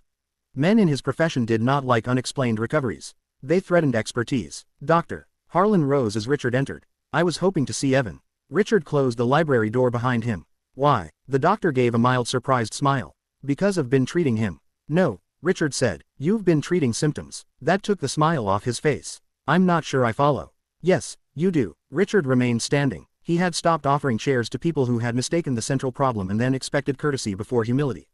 "My son's condition improves every day. He is not forced toward the source of his fear." "Doctor." Harlan adjusted his glasses. "Psychological stress can aggravate pediatric presentations. That does not mean the original complaints were not real." Richard thought of the untouched broth trays, the blood draws, the scans, the discussions conducted at the foot of Evan's bed as though the boy were a case study rather than a listening child. "The complaints were real," he said. "Your interpretation was wrong." That landed. There was a pause before the doctor said more carefully. "If the boy was experiencing school-based trauma, that should have been part of the family's initial disclosure." Richard stared at him. You were telling me that if I had known enough to disclose it, I would not have needed you to identify it. Doctor. Harlan opened his mouth, then closed it again. The silence between them sharpened into something almost clinical in its own way. Diagnosis of a different sort, not illness now, but the limits of expertise when it met class confidence and parental desperation. Richard spoke more quietly. Children do not always report fear in language. Adults find respectable. I paid you to know that. The doctor lowered his eyes for a brief moment. Then I failed to widen the inquiry. It was not an apology exactly, but it was closer than most men in authority came without being dragged. Richard gave a short nod. Yes. By the time he left the library, the medicine tray had finally been removed from the kitchen counter. Rosa had done it without ceremony. Simply gathered the bottles and measuring spoons and set them aside in a pantry cabinet no one needed to see every day. The absence changed the kitchen more than any decoration could have. You moved it, Richard said. Rosa looked up from the sink where she was rinsing a mixing bowl. It didn't belong out anymore. He leaned one shoulder against the door frame. You knew before we did. She dried her hand slowly on a dish towel. I knew some things didn't fit together. She did not say, I told you so. She did not need to. Sometimes children's bodies say what their mouths are scared to say. He thought of Annie's sentence from the night before. Getting believed before you're all the way broken. Richard looked toward the back hall where he could hear Evan and Annie upstairs arguing about whether he could beat her at cards if she stopped changing the emotional weather with cheating. The sound was absurdly precious to him. Now you, he said. Rosa studied him a moment. For what part? The question was almost Annie's in its precision for refusing to let us stay foolish longer than we had to. Something softened in Rosa's face, though not fully. Women who had fought for every inch of respect did not dissolve easily into gratitude scenes. Sometimes rich people think their money bought them the whole truth, she said. It usually just buys them a nicer version of being wrong. He exhaled something very close to laughter because the sentence was so mercilessly accurate, it left no room for offense. That afternoon, Evan asked for his homework. Not all of it, just the reading packet and one math sheet that had come in a school email before the investigation formally widened, and his teacher stopped pretending normal instruction was the priority. He sat at the breakfast room table with Annie beside him, and though he groaned at fractions in the way healthy children had every right to, he completed the page. Catherine came in halfway through and stopped in the doorway. Richard, standing beside the sideboard with the mail in his hand, noticed the look that passed over her face. It was not amazement anymore. It was brief meeting relief, the kind only parents knew to realize your child had been reachable all along, but not through the doors you kept using. When Evan finished, Annie tapped the pencil against the page and declared, that's the most healthy anybody's ever looked doing math. He rolled his eyes. Nobody looks healthy doing math. Exactly. He laughed again. By evening, the school had sent formal notice of temporary suspensions pending review for Mercer, Weller, and Hollis. The email was phrased in the same sterile language institutions always used when trying to make moral failure sound procedural. Richard read it once, forwarded it to his attorney, and then closed the laptop. For the first time in months, that night's dinner was not eaten around an absence. Evan sat at the table and asked for more potatoes. Catherine told a story about a charity lunch and gone ridiculous because two old Atlanta women had fought over the same auction item and pretended not to be fighting while doing it. Rosa, though she would ordinarily have eaten later with staff or after getting home, was convinced by Catherine to stay for coffee in the breakfast room once the dishes were cleared. Annie stretched out on the rug with a book, reading upside down because, as she explained, sometimes stories work better if your blood is confused. Richard watched all of it with a kind of cautious awe. This was not triumph. The school investigation was only beginning. The board would protect itself where it could. Other parents would whisper. Lawyers would circle. Damage never yielded all at once. But under his own roof, one fact had become undeniable. The boy who could not be healed by specialists was not, in the deepest sense, sick. He was a child whose fear had been believed too late. And now, as warmth filled the house in ordinary ways, coffee, laughter, small arguments over cards, the clatter of dishes, the scent of clean linens and lemon soap, Richard Whitmore finally understood that what people called a miracle was sometimes nothing more supernatural than this. Remove the danger. Tell the truth. Listen before the breaking goes too far. Then watch how much life returns when a child no longer has to disappear to survive. By Tuesday morning, the Whitmore estate was running on two different kinds of order. The first was the old kind. The kind money built easily. Breakfast laid out at the same hour. Cars arriving on time. Calls routed properly. Dry cleaning returned pressed and wrapped in tissue. The visible machinery of an important household. The second kind was newer, and it had nothing to do with wealth. It was the order that comes when people inside a house stop pretending the wrong things matter most. It showed in smaller ways. Evan coming downstairs without being coaxed. Catherine checking on him without using that hushed, fragile voice mothers sometimes use when fear has replaced ordinary affection. Richard pausing before he spoke as though he were still learning how not to fill every silence with authority. And Rosa moving through the rooms with less apology in her body than when she had first entered them. That morning, she was in the upstairs guest suite sorting fresh linens when Martin Kessler appeared in the doorway. He had been avoiding her for days, avoiding everyone really, though men like Martin preferred to call it maintaining professionalism. Since Richard had ordered payroll corrected, since Catherine had asked hard questions in the foyer, since Annie had turned a rich family's private embarrassment into moral fact, Martin had been moving through the house with the brittle efficiency of someone hoping usefulness might erase guilt. "Rosa," he said, not stepping fully into the room. "Mr. Whitmore would like to see you in his study." She folded the last towel with deliberate care and set it on the bed. "Did he say what for?" Martin's mouth tightened slightly. "No." Annie, who was sitting in the reading chair by the window with a library book open on her lap, looked up immediately. Rosa saw it out of the corner of her eye. Children heard tone before meaning, and Martin's carried enough tension to stir concern. "It's all right, baby," Rosa said. Annie closed the book, but did not rise. "You want me to come?" "No." Martin shifted, perhaps impatient, perhaps uncomfortable. Rosa picked up her cardigan from the chair back, slipped it on, and smoothed the front out of habit. There was a time, not long ago, when being summoned to the study would have made her stomach tighten. In wealthy homes, study doors often opened for workers only when something had gone wrong or was about to be blamed. But too much had changed in too few days for fear to arrive in its old form. As she passed Martin in the doorway, Annie said, "If he tries to thank you too fancy, make him talk plain." Martin blinked. Rosa almost smiled. "I'll manage." Downstairs, the study door was already open. Richard stood near the window in shirt sleeves, his jacket hung over the back of his chair, one hand braced against the walnut desk. Catherine sat in one of the leather armchairs with a folder in her lap. The room looked as it always had: bookshelves, framed awards, old family photographs, but the mood inside it was different from the kind of polished distance the space once held. It felt less like a place where decisions were imposed and more like a room in which something overdue had finally caught up with itself. "Rosa," Catherine said first, "please come in." Rosa stepped inside and closed the door behind her. "You wanted to see me." Richard straightened. For a moment, he looked almost unsure how to begin, and that alone told Rosa this was not ordinary. "Yes." He glanced once at Catherine, then back at Rosa. "I owe you a direct conversation." That phrasing made her cautious. Direct conversations from powerful men often arrived after some private rehearsal, in which they had decided. Honesty should now look noble on them. She remained standing. "All right." Richard did not ask her to sit again, perhaps understanding that invitations to comfort could sound strange when justice was only now being discussed properly. He took a paper from the desk and then, after one look at it, set it back down as if realizing reading from prepared language would be cowardice. "When payroll was delayed," he said, "I told myself it was temporary, that there were pressures in the house, medical costs, shifting priorities, and that the correction would come." He paused. "But the truth is simpler and uglier. I allowed your wages to be treated as flexible because your need was less visible to me than my own." Rosa did not answer. He continued more carefully now. "That was wrong." Still, she said nothing. And the silence forced him to keep going. "You worked. You should have been paid. Not after reminder. Not after embarrassment. Not after my wife had to ask in the foyer. Certainly not after your daughter had to speak for what any decent employer should have handled without prompting." Catherine lowered her eyes briefly. Not in shame for him exactly, but in recognition that some truths did not need a witness interfering with them. Rosa folded her hands loosely in front of her. "You're right." Richard gave one short nod, accepting the lack of softness in her tone. "There's more." That surprised her slightly. He reached again for the paper on the desk, but this time instead of reading, he handed it to her. It was a formal offer of employment, not housekeeper, not cleaner, not something tucked into the back of the household where labor remained invisible until it failed. The title at the top read, "Estate Household Director." Rosa read it once, then again. "We want you to stay," Catherine said quietly, "but not under the old terms and not in the old way." Richard stepped around the desk now, not close enough to crowd her, just enough to make clear that this was not a managerial notice being issued across furniture.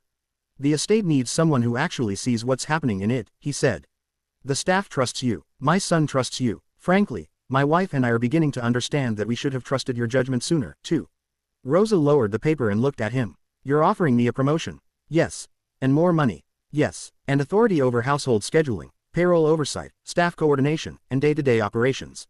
"Yes." A small silence followed. Then Rosa asked the only question that mattered to her. "Why now?" There it was, the necessary knife in the soft fruit of the moment. Why now? Not why the position, not why the raise. Why now after humiliation, after delay, after a child had to demand justice in the foyer? Richard did not insult her with a polished answer. "Because I was wrong about what mattered and who I was overlooking," he said. "And because fixing that partly means changing where respect sits in this house." Rosa held his gaze for a long moment. From outside the study window, pale winter light spread across the lawn. Somewhere down the hall, a maid's cart rolled softly over the hardwood. Life went on around the room as if this were only another administrative conversation. But Rosa knew better. So did they. She set the paper down on the desk. "That title won't mean much if the house still works the same way when nobody's watching." Catherine gave the faintest smile. That sounds like a condition. Rosa looked at her. No, ma'am, it sounds like experience. That almost drew a laugh from Catherine, though not quite. Richard nodded. Then say what you need. Rosa had not expected him to ask so directly, and for one brief second she saw the opening, all women of her kind recognized but were rarely offered. The chance to speak plain before power had time to dress itself again. All right, she said. If I take this, payroll doesn't get moved around because somebody higher up decides there are more urgent problems. Staff don't find out late. They don't get talked to like being paid as a favor. And if a woman in this house works until her feet swell and her back gives out, nobody waits for her child to shame the place before what's owed gets handled. The room was quiet when she finished. Richard answered first. Agreed, Catherine added. And if anyone in this house, staff or family, has a concern about a child being mistreated, it comes straight to me and Richard. No softening, no delay. Rosa looked from one to the other. That too mattered. Not just wages, witness, directness, the thing institutions so often sanded down until it looked polite enough to ignore. Then she did something that surprised even herself. She sat down, not because they had invited her before, and not because the furniture suddenly made her equal, but because she had decided that if she was going to discuss the terms of respect, she would do it seated like any other adult in the room. Catherine noticed. So did Richard. There's one more thing, Rosa said. Richard waited. Annie doesn't become part of the arrangement. He frowned slightly. What do you mean? I mean, Rosa said. You don't get to treat her like she belongs to this house now because she helped your son. She's a child. She's not staff. She's not therapy. She's not a small miracle on call whenever the adults feel lost.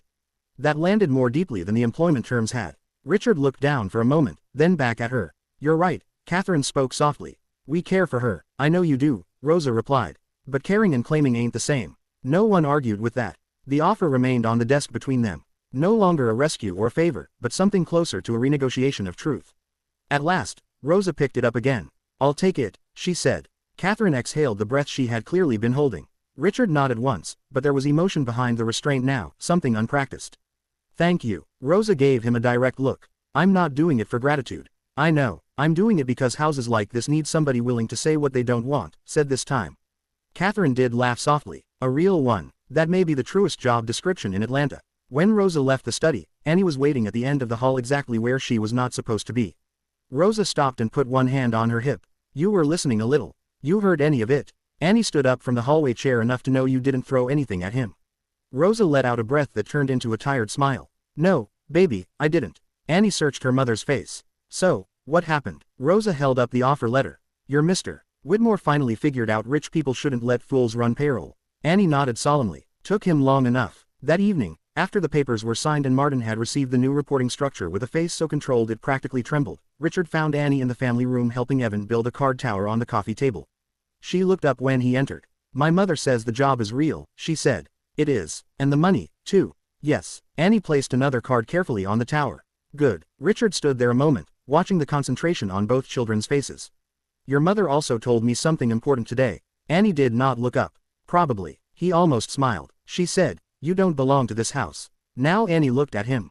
That's right. He nodded. She's right. The answer seemed to satisfy her completely. She turned back to the cards. Then you can still be nice. Is that permission? No, Annie said. That's advice. Evan laughed so hard the card tower fell. And in that ordinary little collapse, with the children laughing in the winter evening, pressing softly at the windows, Richard Whitmore understood something that money had never taught him, and power had never required of him.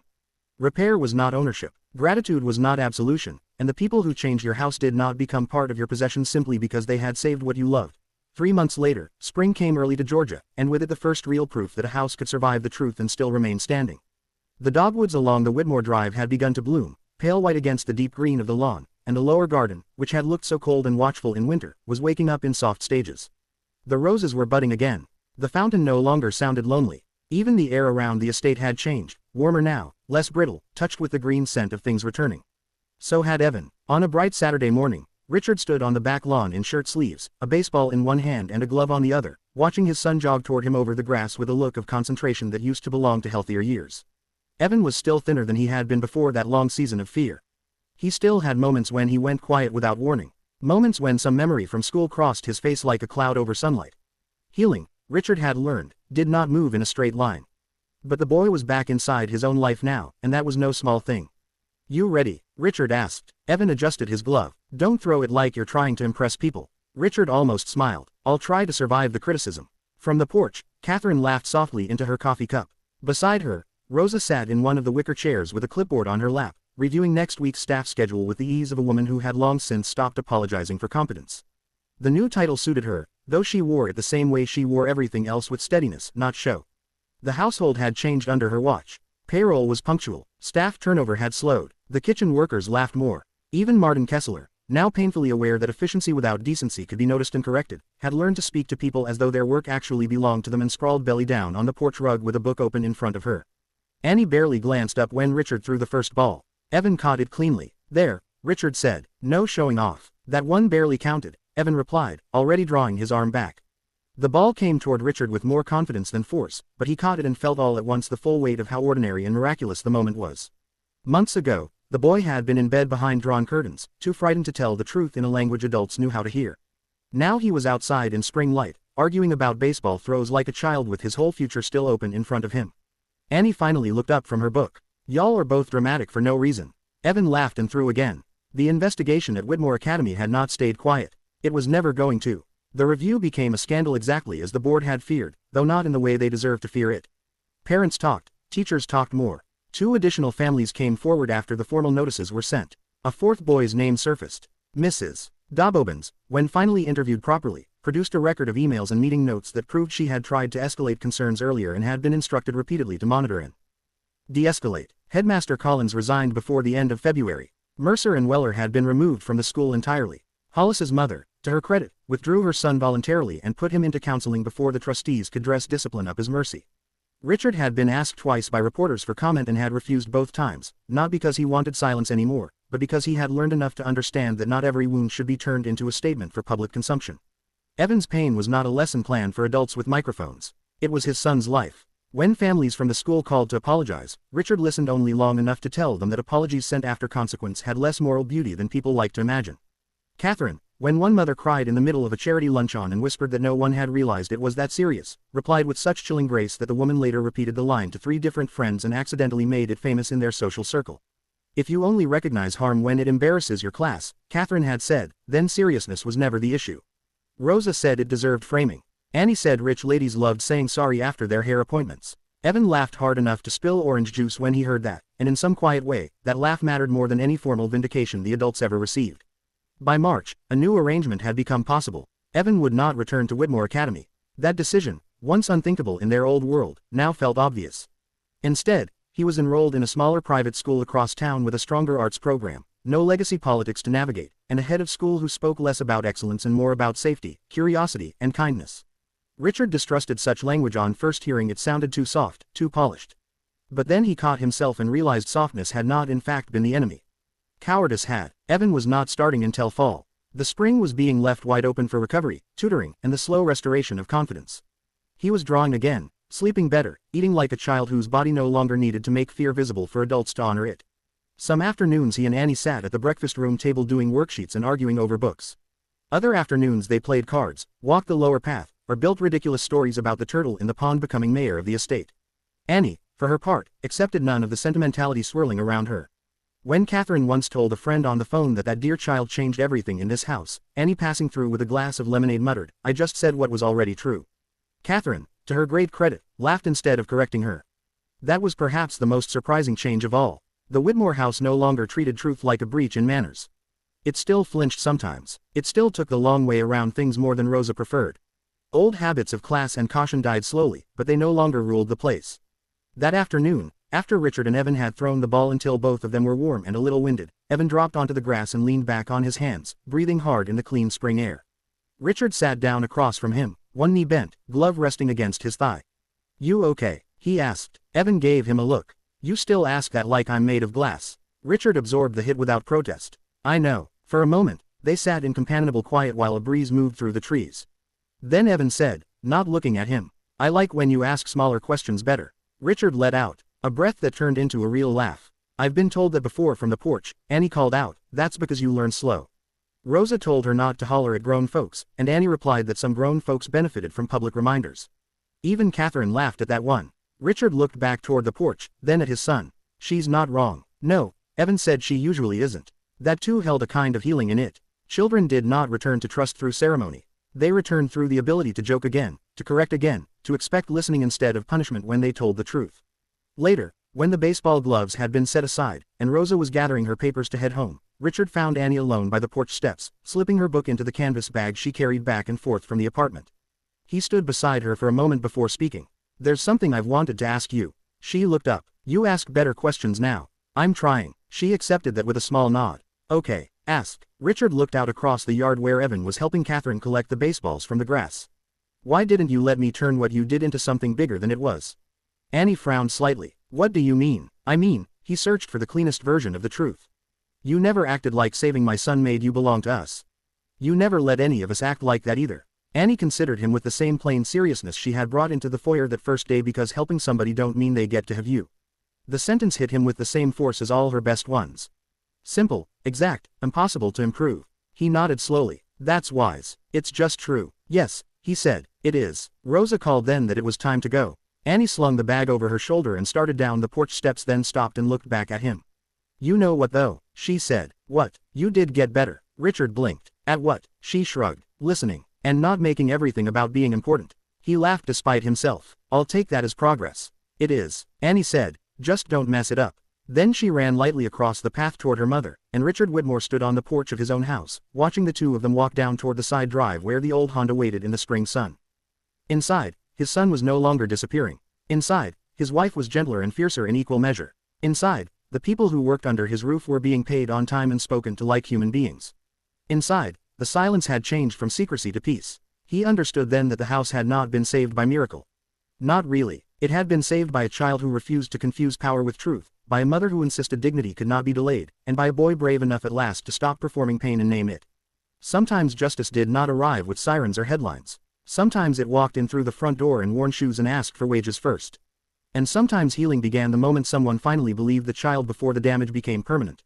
This story reminds the audience that children often reveal the truth long before adults are willing to face it.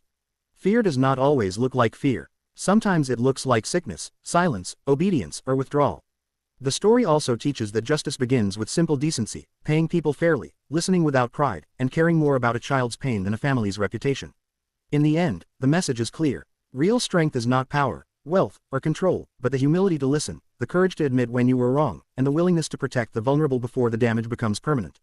This video is a work of fiction created with the assistance of artificial intelligence. All characters, events, and situations are not real and do not represent any actual people or true stories. The content is intended for storytelling and emotional illustration.